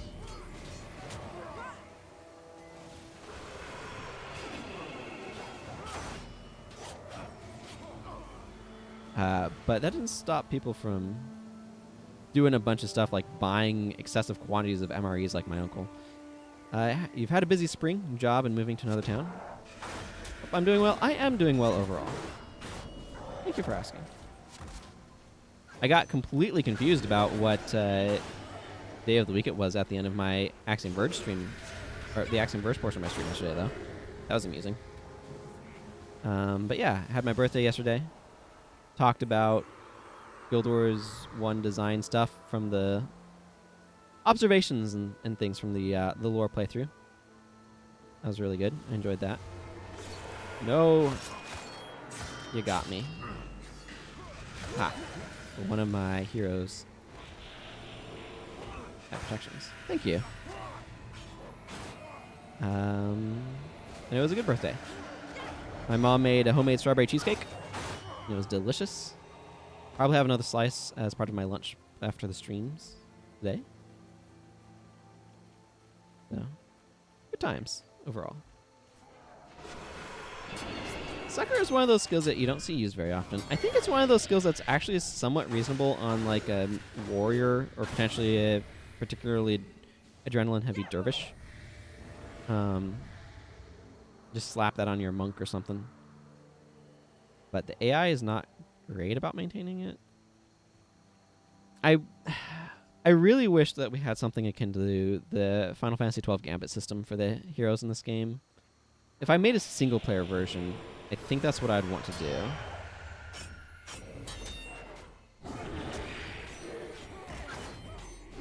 It's why it's useful to be exposed to a bunch of games as well, because you can see different sort of solutions to things like that. Not that I've played FF12, but I've watched Wooden Potatoes Let's Play. That hopefully can start up again soon. I miss his Let's Plays. I know he'd been taking a break for computer issues, and I heard that those might have been resolved. I don't know. Superior Earth Magic. I actually probably want to hang on to that Blessed Insignia. I do have use for the Earth one as well, so I might grab both parts from that. Save the Earth one for Zed Shadowhoof. Let's actually drop this over here. I like to make Zed Earth Magic. If I consistently rune up my Ellies the same way, I don't have to get confused about who does what. So, like, Serenia, I usually make Water Magic. I have kind of wanted to get more Mercenary Hero slots and put Rex Templaris, Guru dos Sanson, Imrahil Argentum in some of those slots, because those are the people I did the slow playthrough with, and it would be really cool to have them as heroes.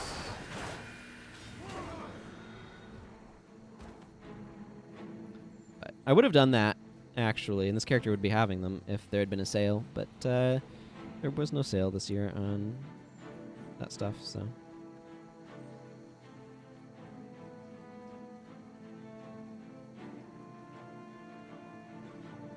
I don't know. Maybe they'll want to do something for the Steam Summer Sale.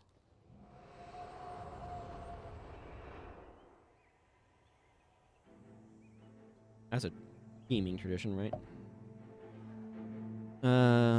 Let's go this way.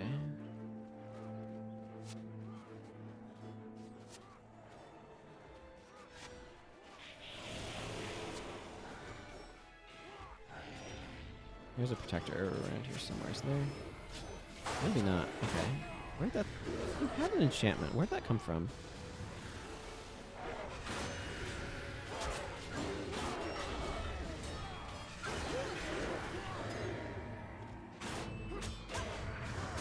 Maybe there was a protector, but it died while I wasn't looking. I'm enjoying having Exhausting Assault here, actually. The random interrupts have been more useful than I would have thought.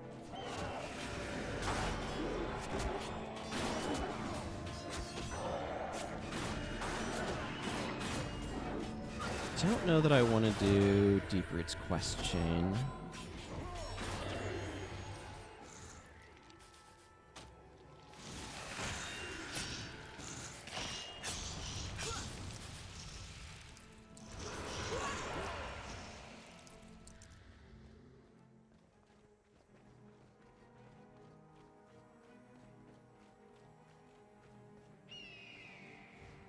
Wonder why there isn't a primary attribute that functions like energy storage but for health. Like for each point you have more maximum HP. Yeah, there's a lot of room for things that you could do with primary attributes.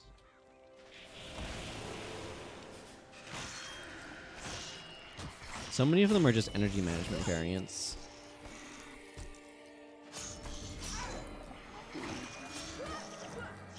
Critical strikes. Expertise, mysticism, leadership. Yeah.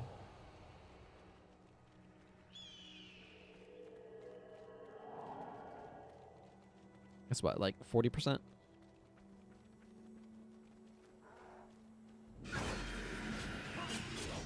Energy storage feels like energy management, but it's not.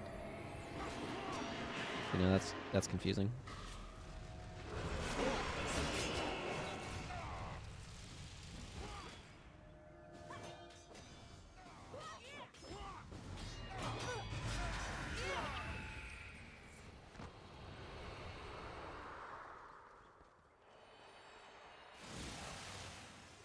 I'll pick up Deep Root's quest here, just to remember to do it, but I think I'm going to want to save that for later. Can I go down here? I can. Excellent. Deep Root. Shield stance. Okay, that's maybe less than ideal, but, you know, that's fine.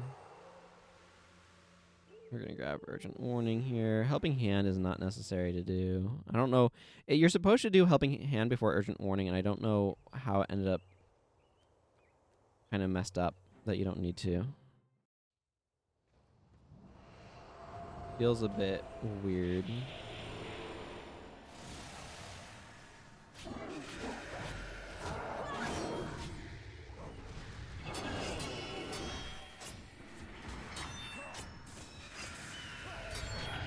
I don't have... Oh, there is two protectors. Thunderhides and Charhides look an awful lot like each other, but I think that's fine.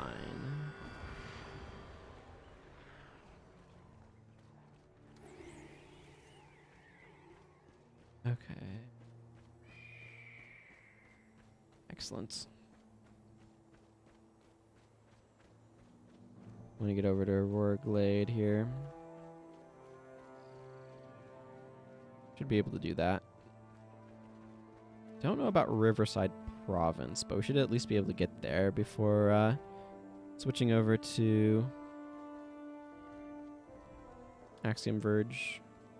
Which I beat the main story for Axiom Verge, but I want to kind of wrap up loose ends and stuff.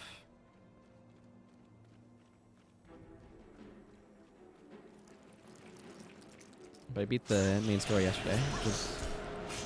I'm just happy to kind of do some loose ends, though, because that means I don't need to worry about setting up stuff for a different game today. I have a couple of options, but I'm going to have to look through to see what I actually want to do. I'm glad to start adding other games in, though. I really have way too much of a backlog between Steam and good old games that I really need to be getting to.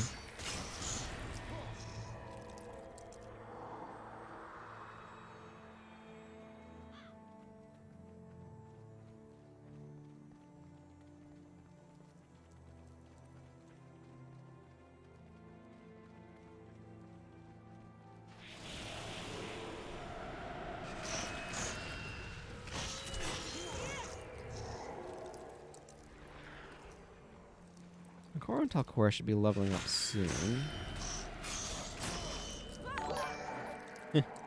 Well, thank you very much for the subscription. I appreciate it. Ooh, 2 months. Well, thank you, Y2KY. I appreciate that. I really do.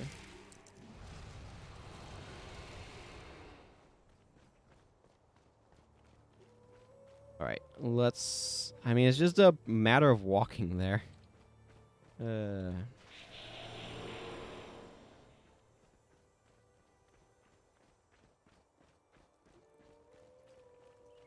We avoid aggroing those guys, so I can focus on these guys. Let's find out together.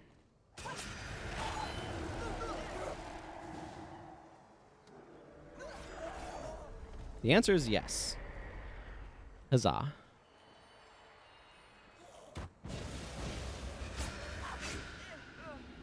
Okay. Maybe I need to be getting slightly less wrecked by elementalists. Are you done? I do like that they have this combo of enemies. Wow, that was nice. Good job, Sasuke. I do like that they have this combo of enemies in the area where these guys have stoning and the fevered devourers have enfeebling blood. So they have a nice weakness combo with enfeebling blood and stoning. And I think that's really cool. I always like it when mobs have synergies like that built into them. I think it makes them a bit more interesting.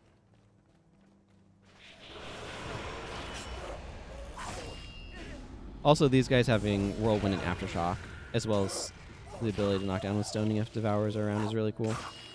Maybe there could have been a little bit more frequency of that sort of overlap happening where the stoning knockdown could occur, but still it's really nice that they implemented that.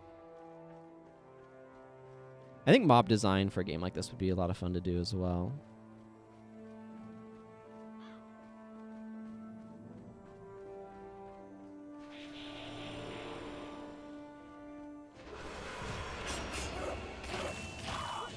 I'm actually really liking being able to Shadow Theft in immediately followed by Exhausting Assault. That's been nice. An option. Okay, let's do a little bit of salvaging while I'm walking here. I was worried that might be Tanned Hide. It had a skin that made me think it might not be. Oh yeah, here's one of those weird reward weapons. Health plus 10, and then additional health plus 10 will hacks, and additional health plus 10 will enchanted. I don't have anyone that wants this. I mean, those aren't the mods I'm usually looking for on a wand, but it's a really weird, like, breakdown of a fortitude mod, you know? And it's that sort of weird oddity that I think is really cool, that I love about some of these things, that you just don't get particularly. With a more formalized structure of later stuff. Oh, I got chitin from... Was not expecting to get chitin from the Behemoth Jaw. That kind of takes me by surprise. Grim Cestas. Okay, bone indeed. This is worth 97 gold. I mean, I'm going to merchant it, and this is part of why they haven't taken these out of the game, because they're not actually good enough to really replace proper gear. But they are really interesting.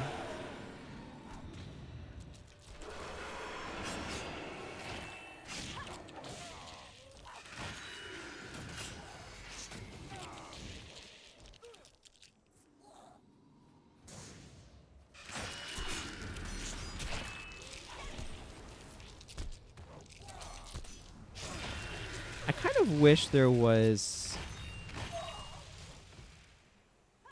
I don't know. I'm thinking of assassin's skills. Specifically, I'm thinking of, like... What if there was a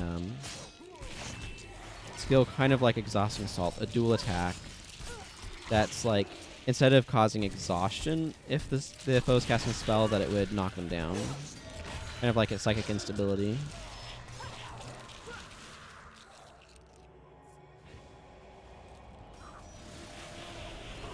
I think that'd be kind of neat.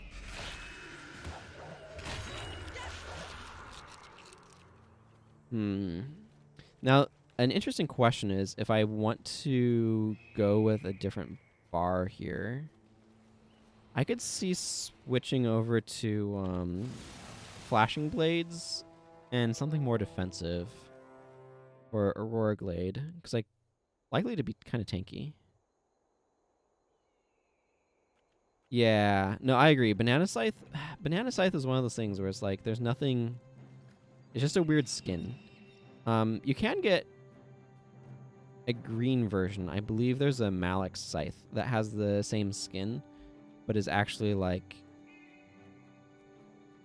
you know, usably statted.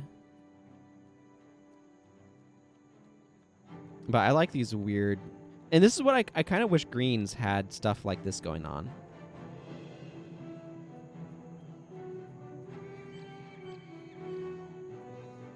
Where, like, they're called unique, but a lot of the time they aren't. You honor me. Let's see, what's going on with this axe? Oh, this is just an ordinary enchanting axe. This is super nothing special. This wicked staff does damage plus 10% versus hexed foes and energy plus 5 while hexed. Well, that's interesting. I'm not going to keep it because I don't need it, but it's interesting.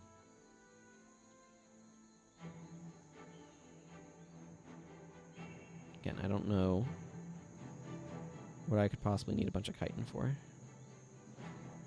I'm not going to bank a bunch of chitin.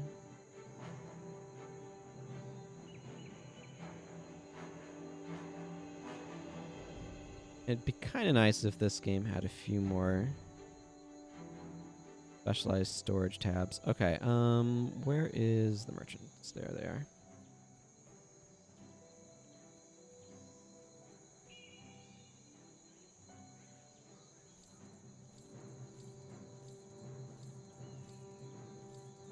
Okay, I just want to sell all this stuff.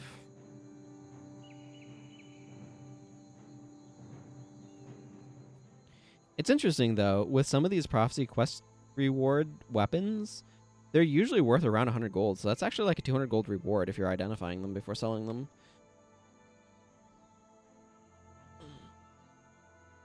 These guys didn't level up again, did they? No. Okay, I'm just waiting for them to hit level 20 with the next level up. Right, so like I said, this mission is the one that I'm inclined to go a little bit more defensive on.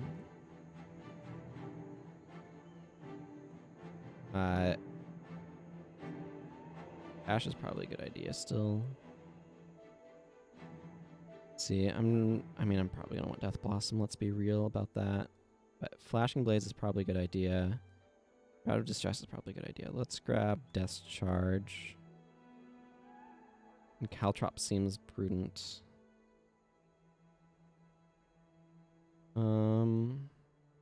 The energy on this is decidedly worse, so yeah, let's just go ahead and do that in Fox Fangs. Let's just go and roll this. This seems reasonable. My secondary doesn't really matter at the moment, but I'm not going to worry about it in that case. What do I have? The only sword elite is this one.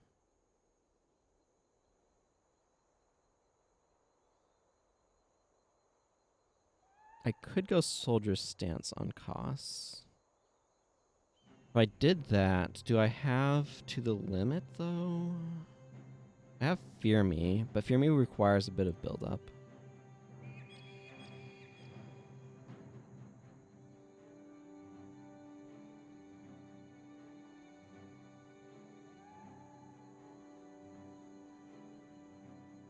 think I'm going to leave him as is. I don't think he really needs to change. Hey, Fear. Good to see you. What do you require?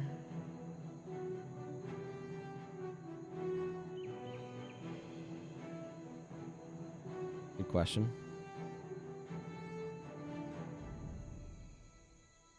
You only heed fear. You only heard fear.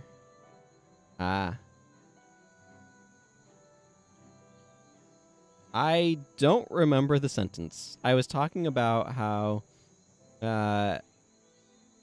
Soldier's Stance needs a shout, and I really like To the Limit as the shout for that. Fear Me works, but it requires adrenaline. So it requires build-up. I think it might have been Fear Me requires build-up. I think that might have literally been what it was that I'd said.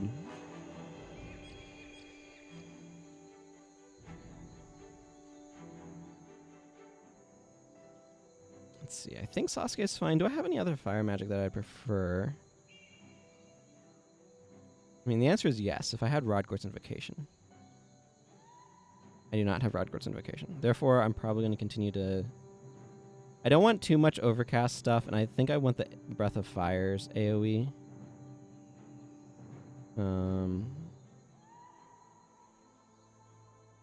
Although, maybe he's at the point where I want to get him a Super Rune. I don't think I'm going to change his bar, but I do think I like the idea of picking him up a Super Rune. I really like this guild hall. If I had a ton of Celestial Sigils, I'd actually do a thing where I figured out what the NPC placement was on guild halls in general. I think that would be very useful. Okay. You know what? I'm going to grab some Pyromancer insignia while I'm here. For him, minor energy storage. Superior fire magic. A bunch of these have come way down. And then air, earth, and water, just in case I want him to go secondary on things. Cool. Okay, let's get Sasuke kitted up.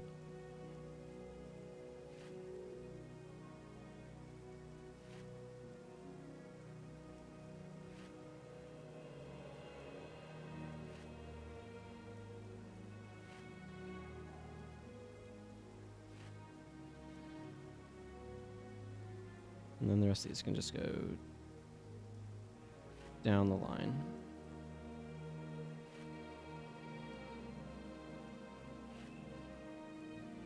There we go. Put the money back and leave guild hall. Okay, now he'll just be more powerful. Which I approve of. Okay. Let's see. I think that's all I need to do here in preparation. Let's jump in and fight some White Mantle.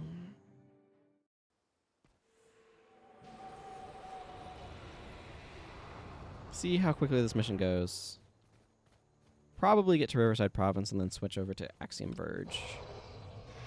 Probably. Ugh, spiders.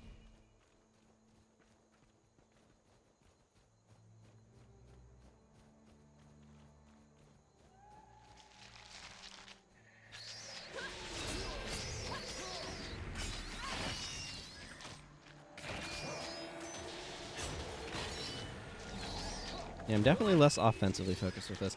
I'm expecting to do a lot of tanking of White Mantle later on, which is part of why I'm going for Flashing Blades in specific. That's just kind of what I anticipate.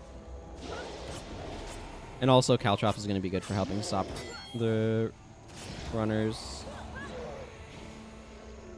I do need to remember to not accidentally cancel Flashing Blades with Dash, though.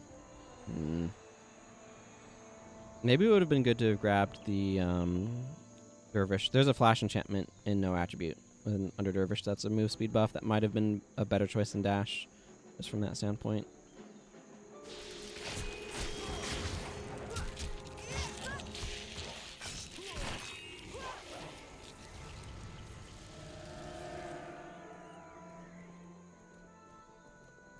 Lonnie is going to be somewhat expensive to kit out. Dervish runes are somewhat pricey because it's one of the preferred player professions for doing stuff on, as I understand things. People are often recommending Dervish and Assassin and Mesmer.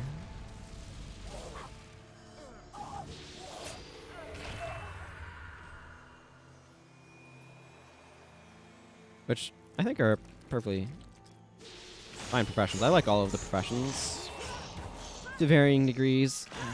I think my least favorite profession is probably Paragon, but it becomes a little bit more interesting if you build it weirdly, where you're not worrying about attributes the same way. Like, you're not worrying about using spears. It's like, oh, yeah, I'll use a wand. One Paragon. Where it's at.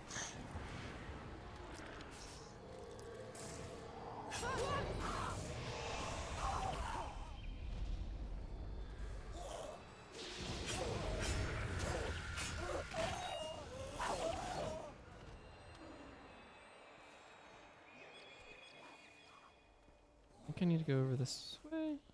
Or maybe I just need to go down. I don't know. The Maguma jungle is intentionally a confusing area, so.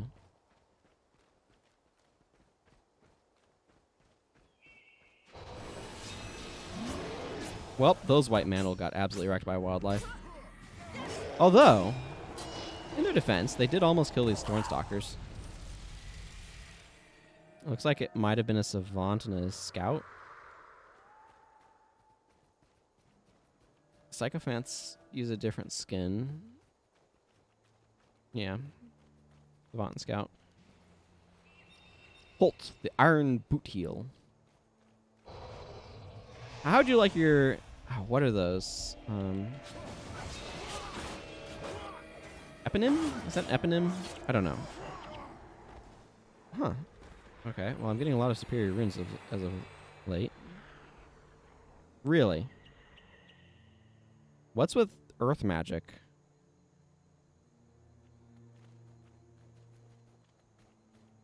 But how would you like it to be known as the Iron Boot Heel?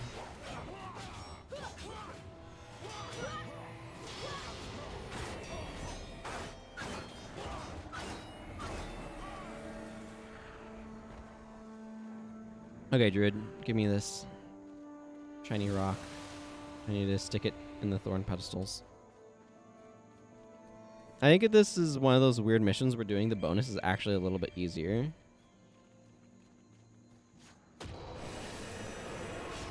Than not doing the bonus.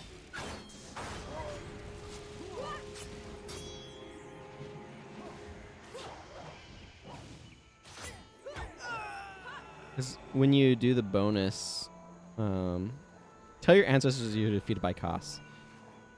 Boy, that's a strong line of dialogue, Koss.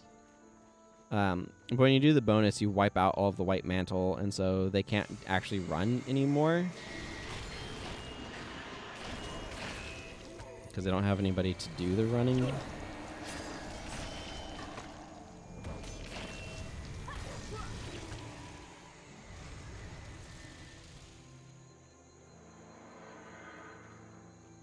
Which makes it substantially easier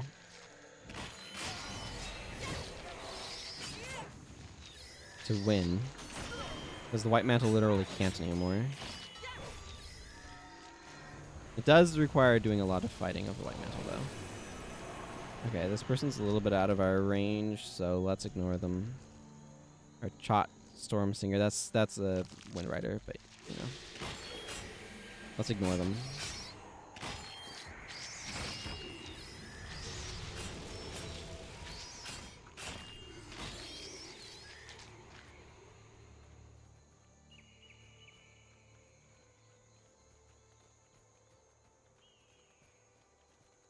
Yeah, this is another map where it loops kind of around itself.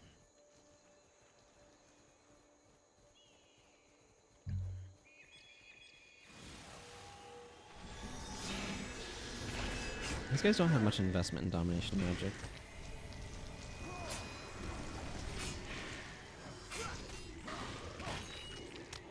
Conjure Phantasm is one of those spells that's a little bit underrated, but it's hard to say. It's kind of pricey at 10 energy for what it does, but at the same time, like, it does apply a lot of steady pressure, so I don't know.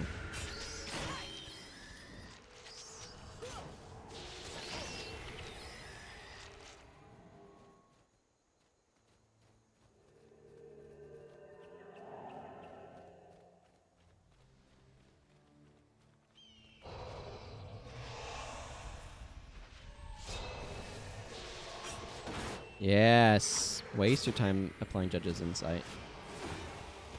Aha. And Caltrops did his job. 12 seconds of crippled. It's very nice. It's like I want to dash there, but I also don't want to cancel.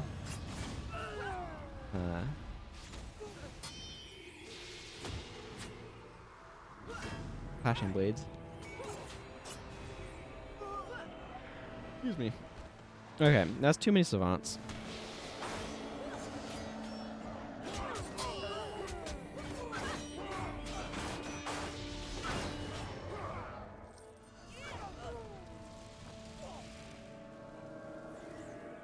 They really want to make sure you understand this particular mechanic, by the way.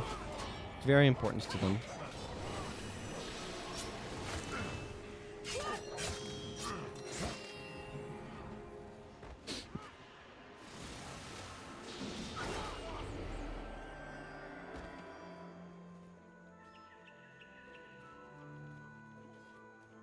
Okay, we need to go save Les from the White Mantle over there.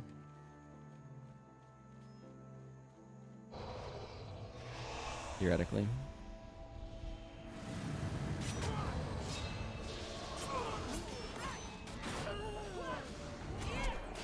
Countercepts are so good for physical attackers.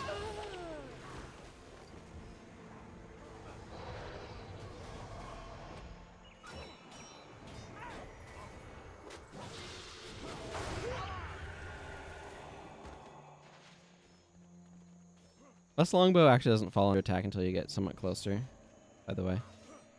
Random fact.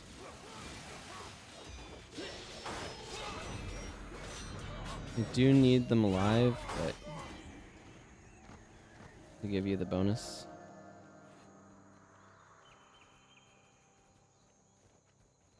Thank you. You must know, the White Mantle are led by a wicked, evil man. He is their champion. They call him the Demagogue. I mean, who calls their populist demagogue leader the Demagogue?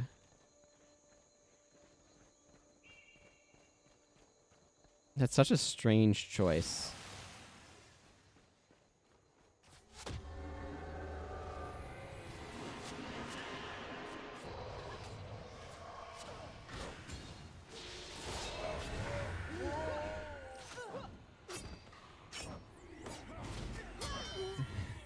It is a negative word. I agree. Very, very bizarre. Here's our beloved leader. We call him the Demagogue. Isn't there a magic card where somebody is known as the Demagogue? Or am I thinking of something else? I do wish this thorn going away animation hadn't broken. These used to like have a really nice retreat animation of getting out of the way, but I don't know why it doesn't. Okay, time for this part.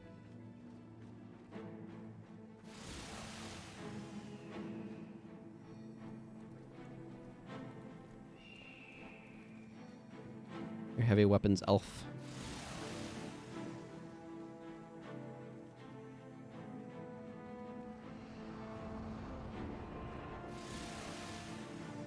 Gotta dash, gotta dash, gotta dash, dash, dash.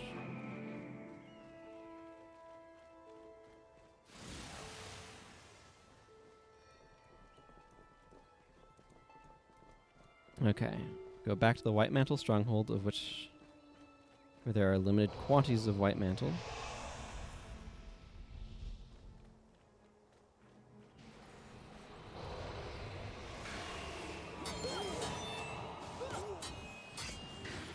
Do want to be careful here to not over aggro. That's a very real danger with that we are currently working on making happen.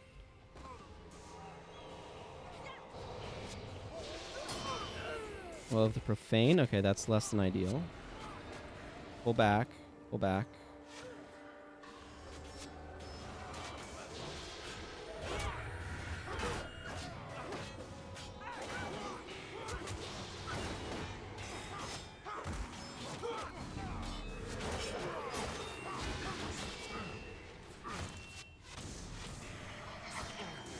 Okay.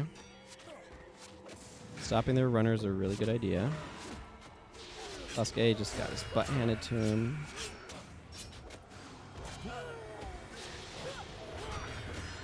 I don't like all of these Wells of the Profane.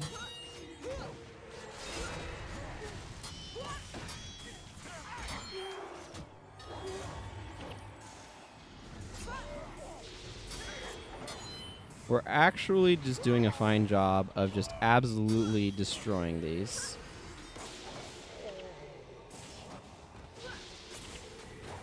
That's extremely heavy.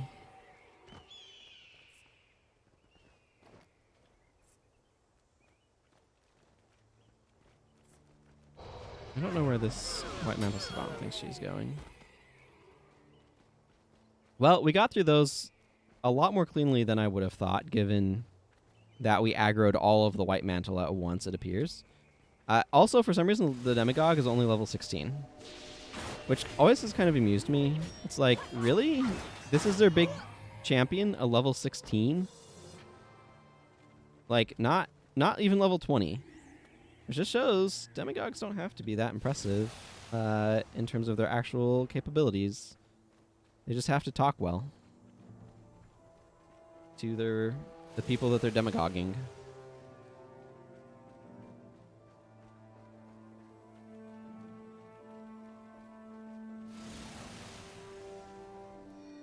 And that activates that.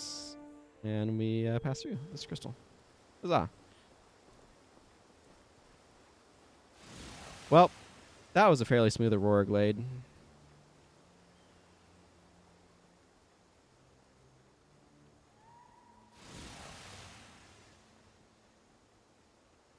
I mean, it's obviously not 100% done yet, but it's pretty close to being done.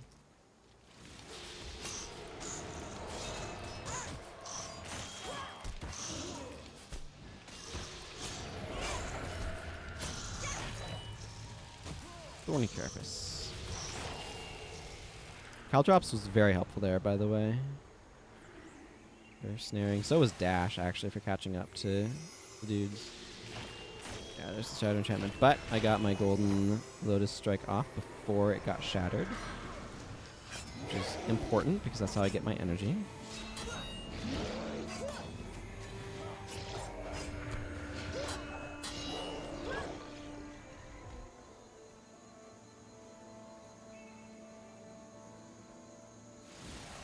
Wonder what the process was for creating this map. Did they just take the stuff underneath and put a Gaussian blur and some other filters over it? I don't know. That'd be interesting to know, though.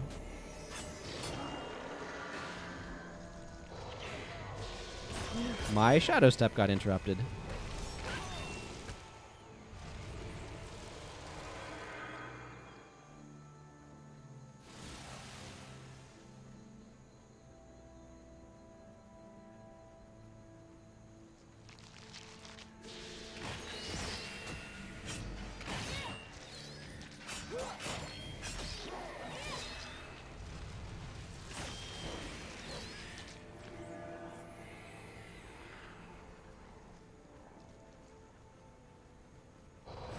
Ah, yes, I'm over here now, waiting for you to shatter enchantment my enchantment.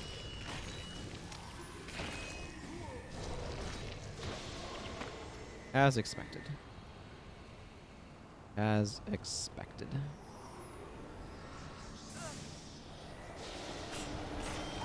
Oh, these guys have Wild Blow. Clever.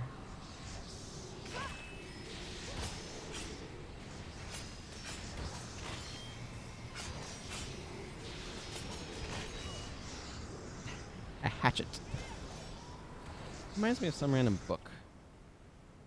Yay, skill point. Yay, I'm in the Henge of Dinravi, the zone where you think there should be a bunch of side quests, but they're not. It's absolutely enormous, too. Like, the Henge of Dinravi is so huge and cool, and it has a freaking amphitheater sort of area, and that's really neat. Made out of the base of a tree with some light glowing in it for some random reason. Like, Henge of Dinravi is a really, really cool outpost that's basically functionally pointless. And that saddens me.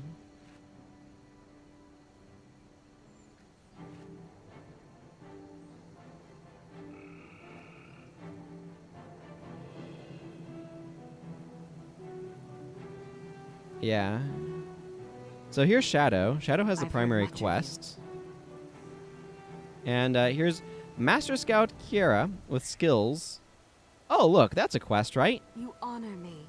Nope. Not a quest, just introduction. I caution you to take care while you're in Dinravi. I'll be watching you. Oh, there's another assassin here. That's fun.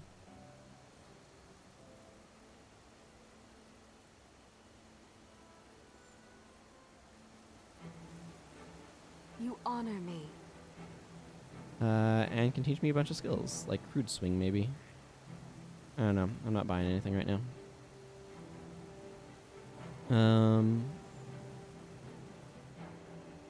Right then, let's head over to Riverside Province. These guys have got to be almost ready to level.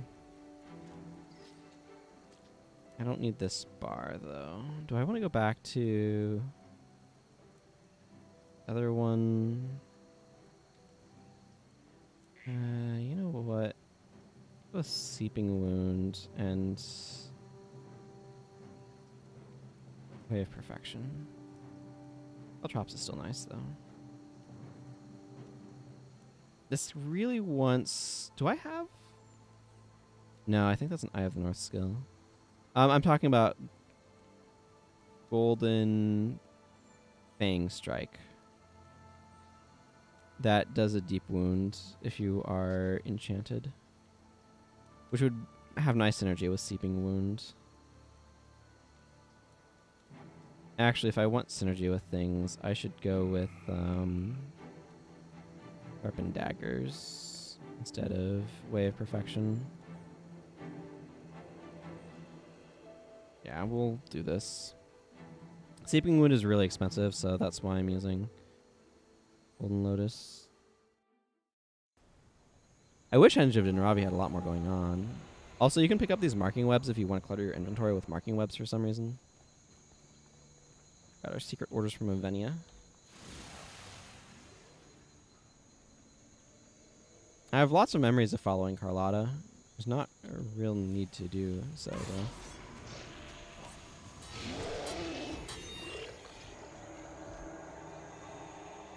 Let Carlotta be. Place webs.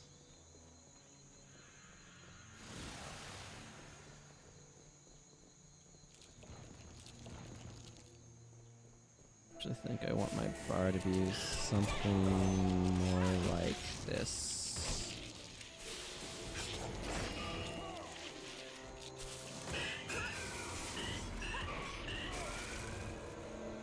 Hinge armor is level 15. I wouldn't be able to check on this character, but I remember when I was playing through the slow playthrough that I don't recall having any reason to get armor in Henge of Dinravi. I think I'd gotten armor off of Soul Pyrus, actually. And that was probably why.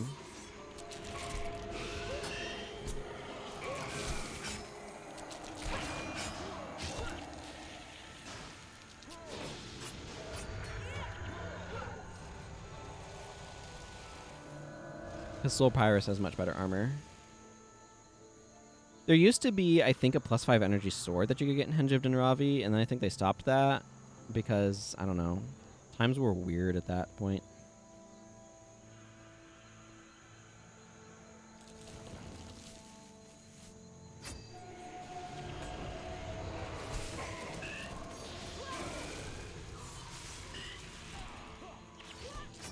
I don't know why Sharpened Daggers has a 1-second cast time.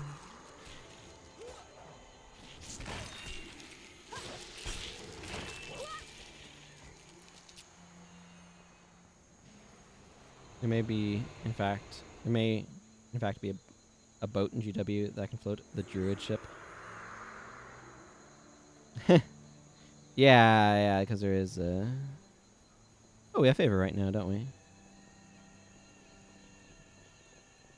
You can tell, because that statue is active. Yep, 26 minutes of favor of the gods remaining.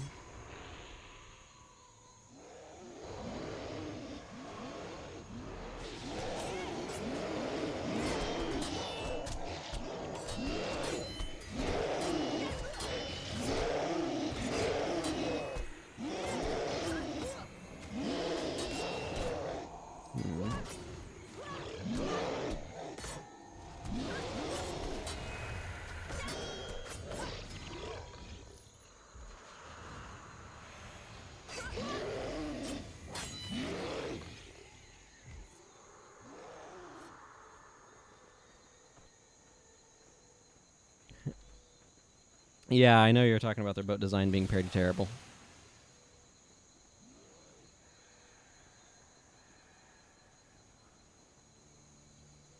I hear you had a son. I understand these bands bear white. Shadow did.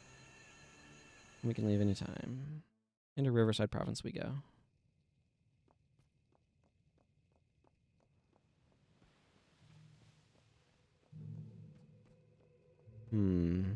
I don't know. That went fairly quickly. Maybe I do want to go ahead and do one of this armor as well. What are the weird mods on this one? Armor plus 3 versus physical damage and additional 5 armor while casting. It's not terrible. Not amazing, but it's not terrible. Looking for blues. Maybe I will do this mission as well. I might do this not bonus, just to get through it a little bit more expediently.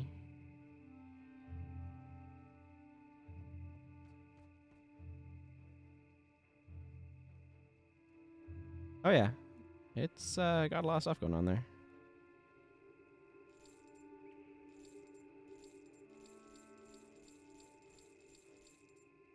It's probably one of the biggest cities too, if I had to guess.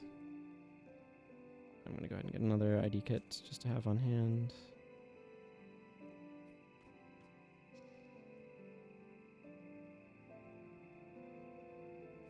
I like having caltrops. Seeping Wound is one of those skills that could be a lot better if I had a different configuration. Maybe I'll just drop that. Move this over here. Seeping Wound over here.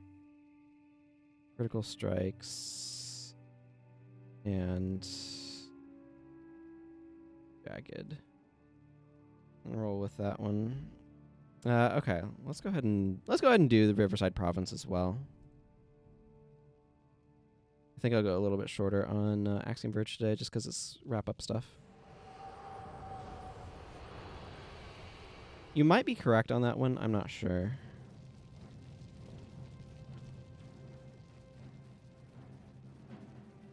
Because Gunner's Hold is pretty big now that you mention it. But it's very, like, a lot of it is that, like, path up to Gunner Poundfist himself.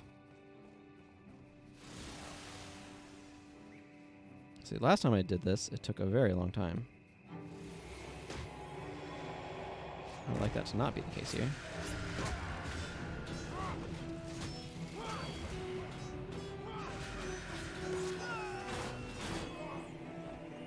Okay, so that's net 5 energy.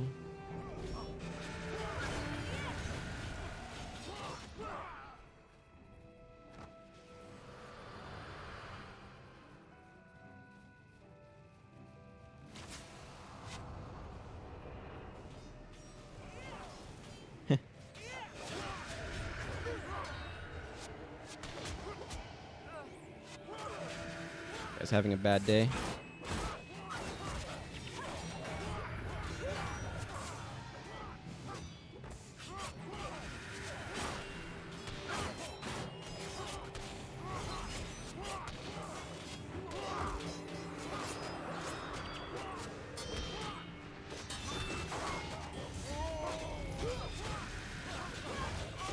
our thing of fire with some enemies' thing of fire thrown in for good measure. Sasuke, you don't have to stand there and take it.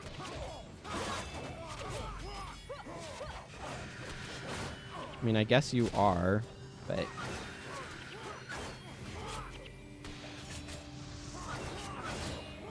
Okay, and this bar is not great.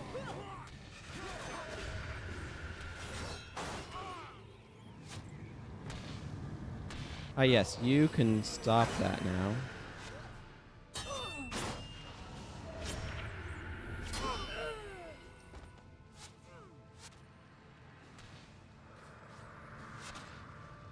Yeah, HGH is quite big, so yeah, those are all very large outposts. I agree. And Henge is definitely one of the more like weirdly arranged ones, though.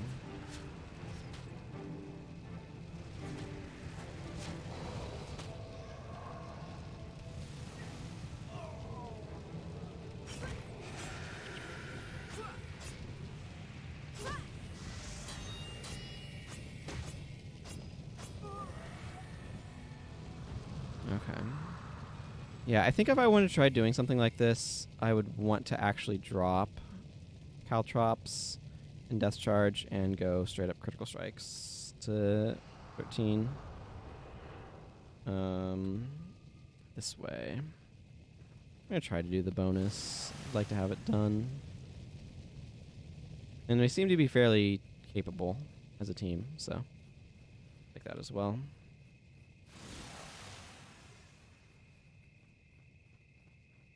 Hello, friends. It's me, Saedra.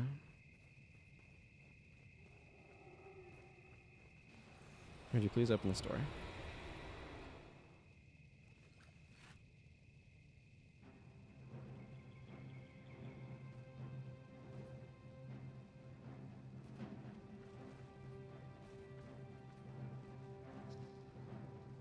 I would love to. You need to open this door. Thank you.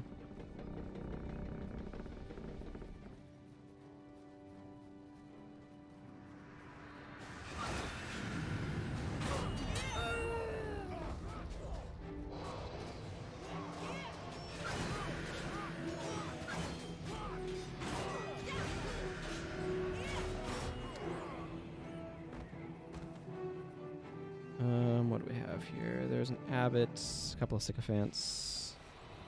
If we can rush the abbot. Okay, I need to stop attacking while I have empathy on me. It's a terrible idea.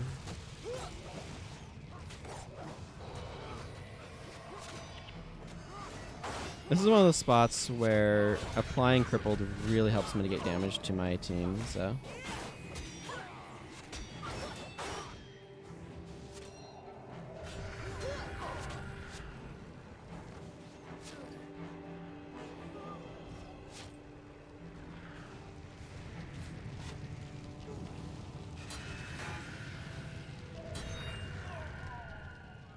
Good old weird verticality issues with this game. I don't actually know if these guys need to be killed for the bonus, but they're here, and they might be, so I'd like to take them down anyway. No, sure. Oh yeah, especially when there's a minor rune in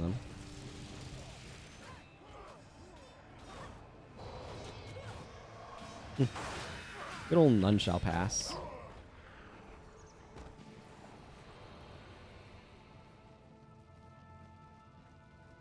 I'll switch to my bow, regen energy a little bit faster.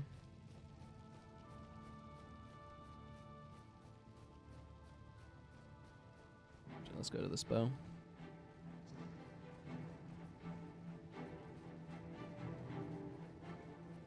I mean, this bow doesn't deal as much damage, but it pulls better.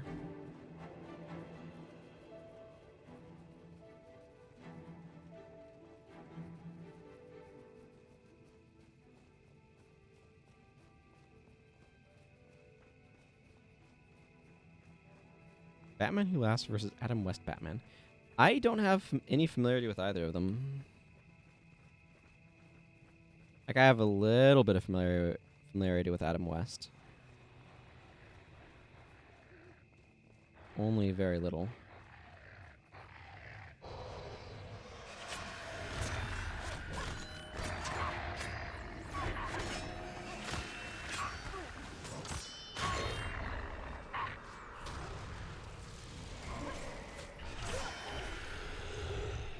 This is another map where you can end up fighting a lot of undead if you want to go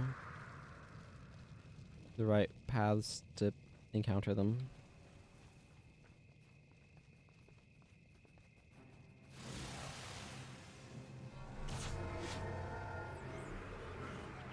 Okay, where's the Sycophant?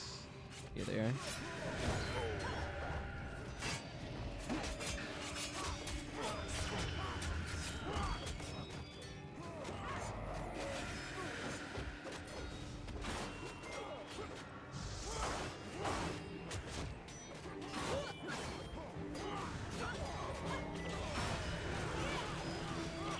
Yeah, act like Sasuke getting beat up on like that is not good for his health. Especially when the monks are also getting beat up pretty badly. And we have Wells of the Profane everywhere, inhibiting healing. Don't know how I ended up on the Abbot, but whatever. It's fine. Insane Batman who has succumbed to Joker poison, killed the Joker, and then the Bat family. And that's not cause a threat level supervillain. Ah, I see.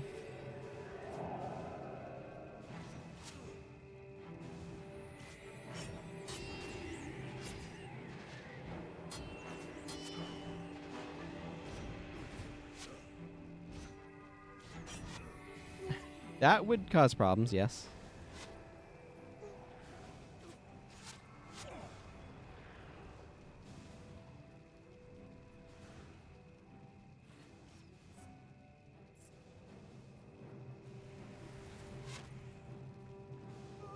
Okay, got there.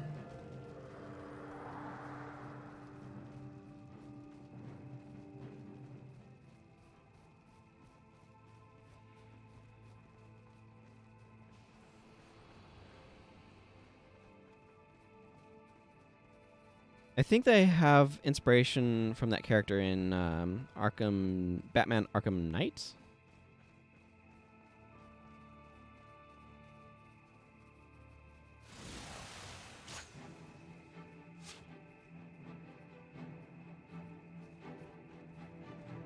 As a game that I didn't finish, despite overall enjoying,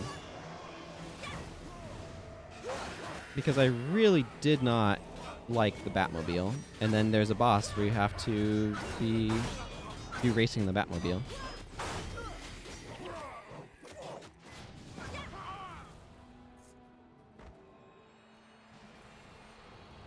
Seeping Wound is very expensive. 15 energy. You know what? I'm gonna just look you from range. Oh, you want to walk into range? With my dagger bits, sure. Man, Caltrops is doing a lot of work in terms of keeping people alive. Let's finish attributes here. Actually, you should have those put in strength.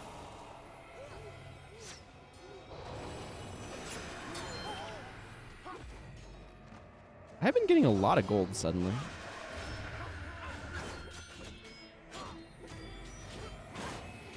Like, I don't mind the bat tank. It's the tunneling boss where you have to do the racing that I really didn't like. That's where I fell off. I think that's pretty close to the end of the game as well. But like the tank parts were okay, but like it was literally that racing part where I'm like, this is definitionally unfun for me. Like, this is super not fun.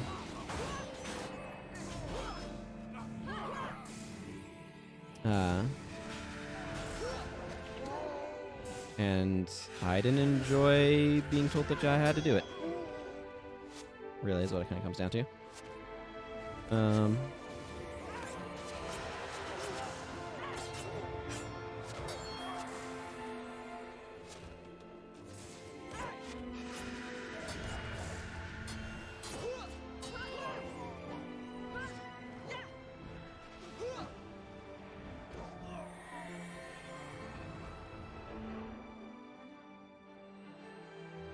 Oh, uh-huh.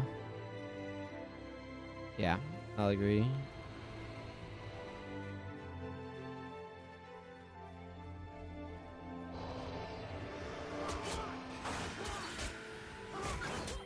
Like, the fundamental thing is that the Batmobile was a less interesting method of traversal, in my opinion, than the than flying through the city on your cape was. Like, Arkham City did a really good job with that. I enjoyed Arkham Begins as well.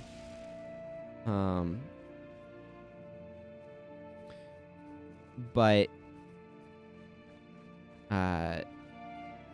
yeah, it's just the mechanics of the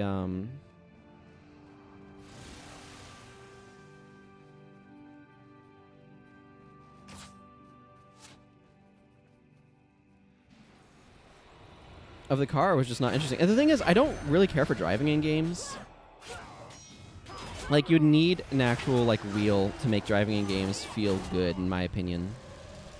And even then, like, Saints Row 4, for example. I enjoyed that game quite a bit.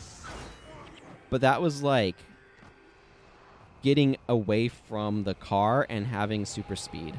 Like, super speed was so much more fun than driving could ever be in that game.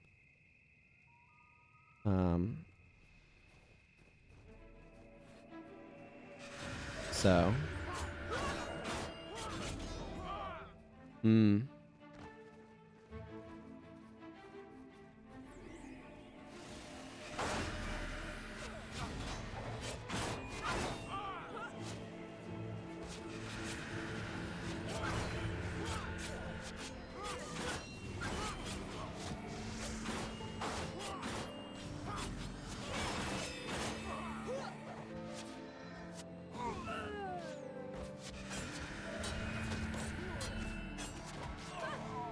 Purple dye. I need that. I always need purple dye, though.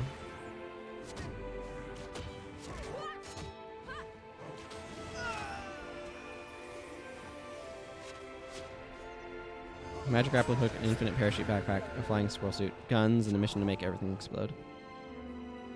Yeah.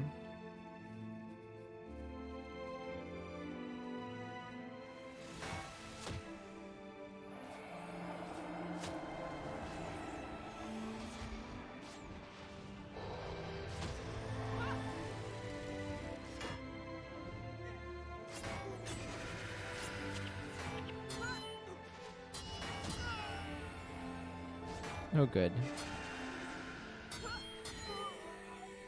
There we go.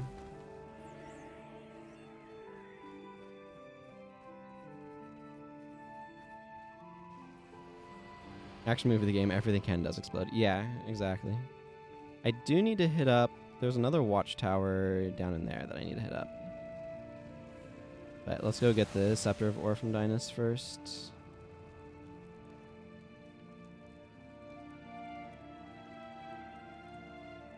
Stupid massive stair geometry. Fortunately, no Mersat are hanging around it, being invisible and deadly.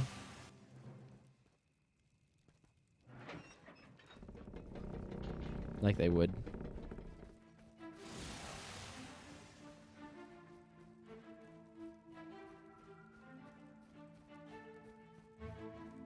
Yeah, man, and so should you.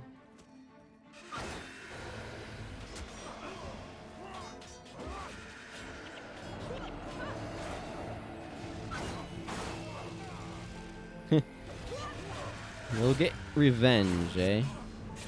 For some reason, I don't think that's going to be true.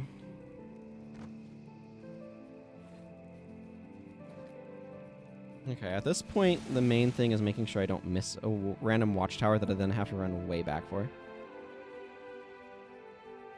Well, it's beside it. It's right here. It's a good question. The names in this can sometimes be a little wee bit fanciful.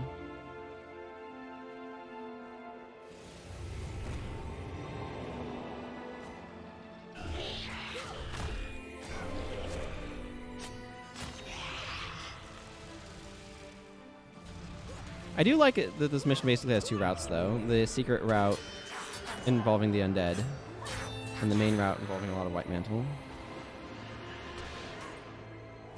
Sometimes there can be a bone dragon right here.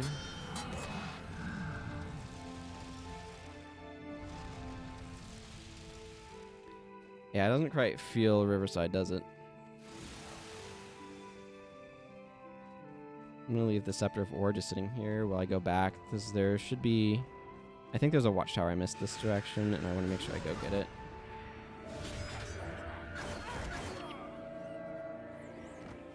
Yeah, that guy right there. I want to make sure I've cleared that one out. I wish there was something that's keeping count in your quest log for watchtowers, so you don't have a mystery if you've gotten them all or not, until, you know, you discover you haven't when you've gotten to the end of the mission. That always sucks.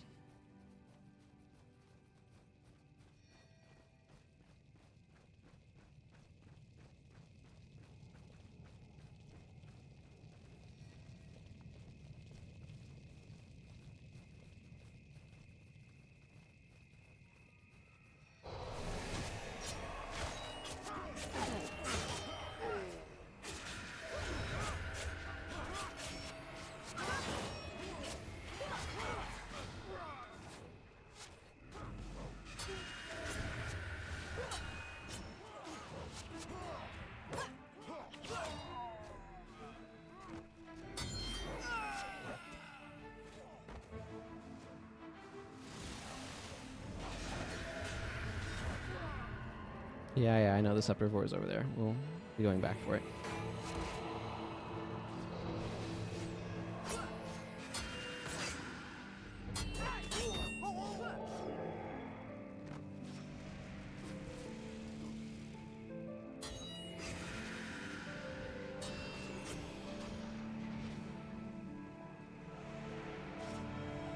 Well, get shot then. Nope. View of target foe is obstructed. Of course it is.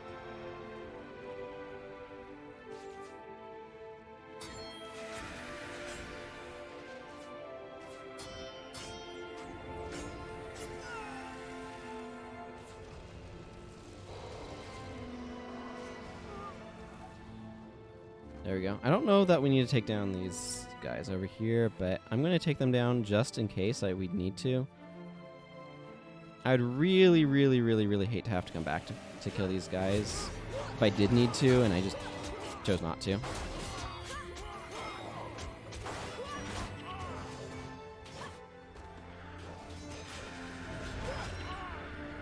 The MacGuffin stick, yeah.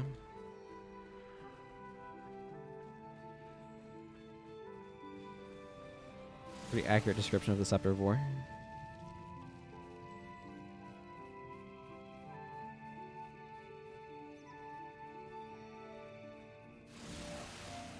The one with "Run, you little fools, run." Yeah, I don't know why they didn't set him up with models that didn't hold it already. I mean, you don't even, like...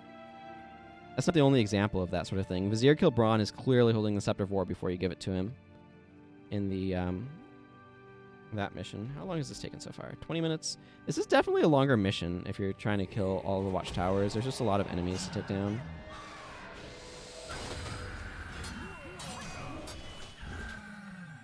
We'll be swapping over to Axiom Verge basically as soon as I finish this.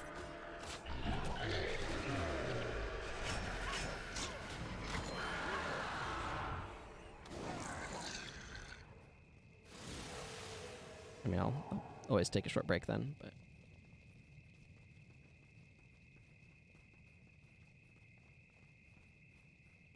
I might go a little long on it today, too. That's not a huge deal if I need to. Ow.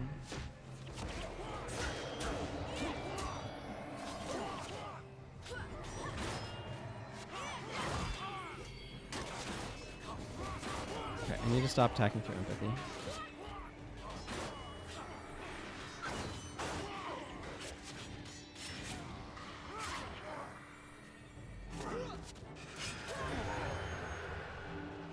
Part of the problem, too, is so much of my damage is locked up in melee, and we have an absolutely abysmal time fighting through the guards up top.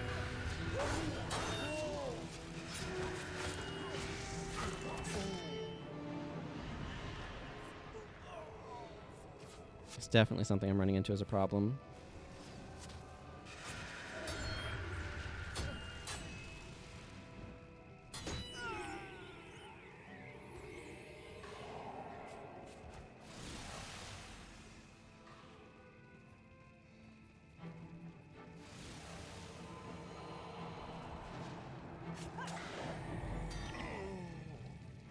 Okay.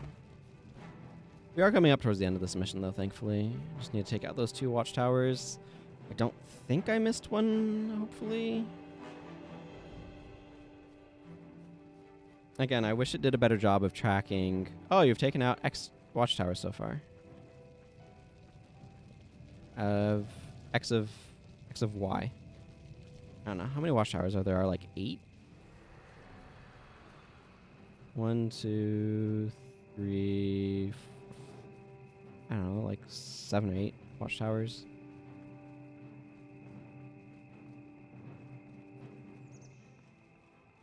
These are fairly large groups. I want to approach them with a little bit of caution. Let's get their attention.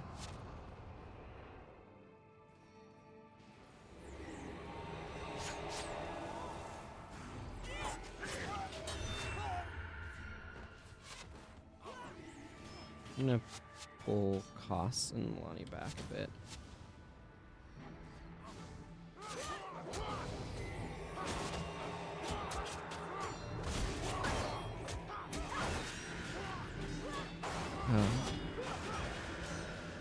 Hit the wrong button there. Sasuke, you got a level in there.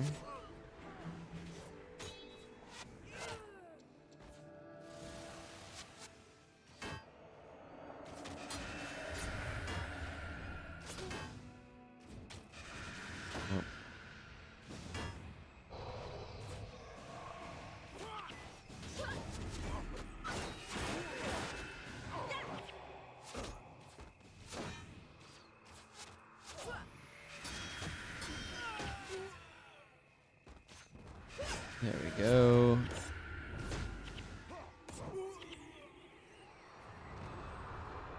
Is White Mantle Justicar just sitting over here for some reason? I'm not entirely sure why.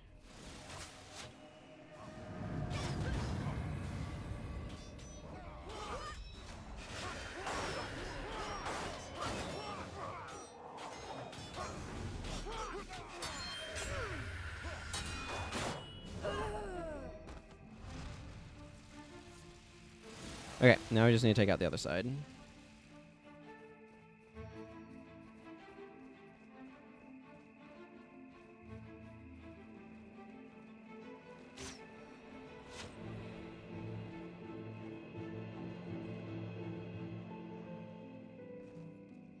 $24 Okay, this is probably going to be about, I don't know, 30 minutes total.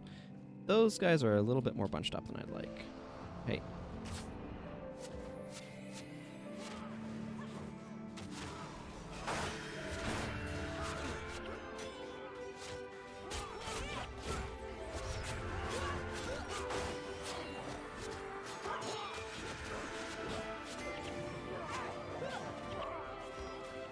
Okay.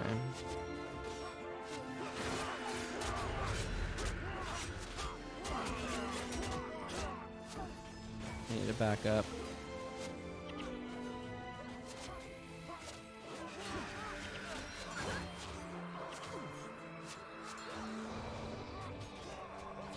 I don't like all of the arrows raining down on my back line. Okay, looks like they're holding in there okay. That was a little gnarly. Okay, take care, White. TKY.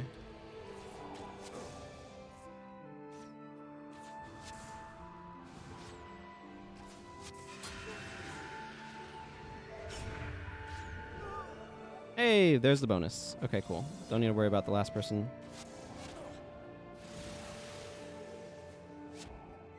A little less than a half an hour. If Abaddon's mouth is a gateway into the foundry of failed creation, and only held closed by the Mersat. Yeah, what kind of like happens long term? Once we kill them. It's a good important question to ask.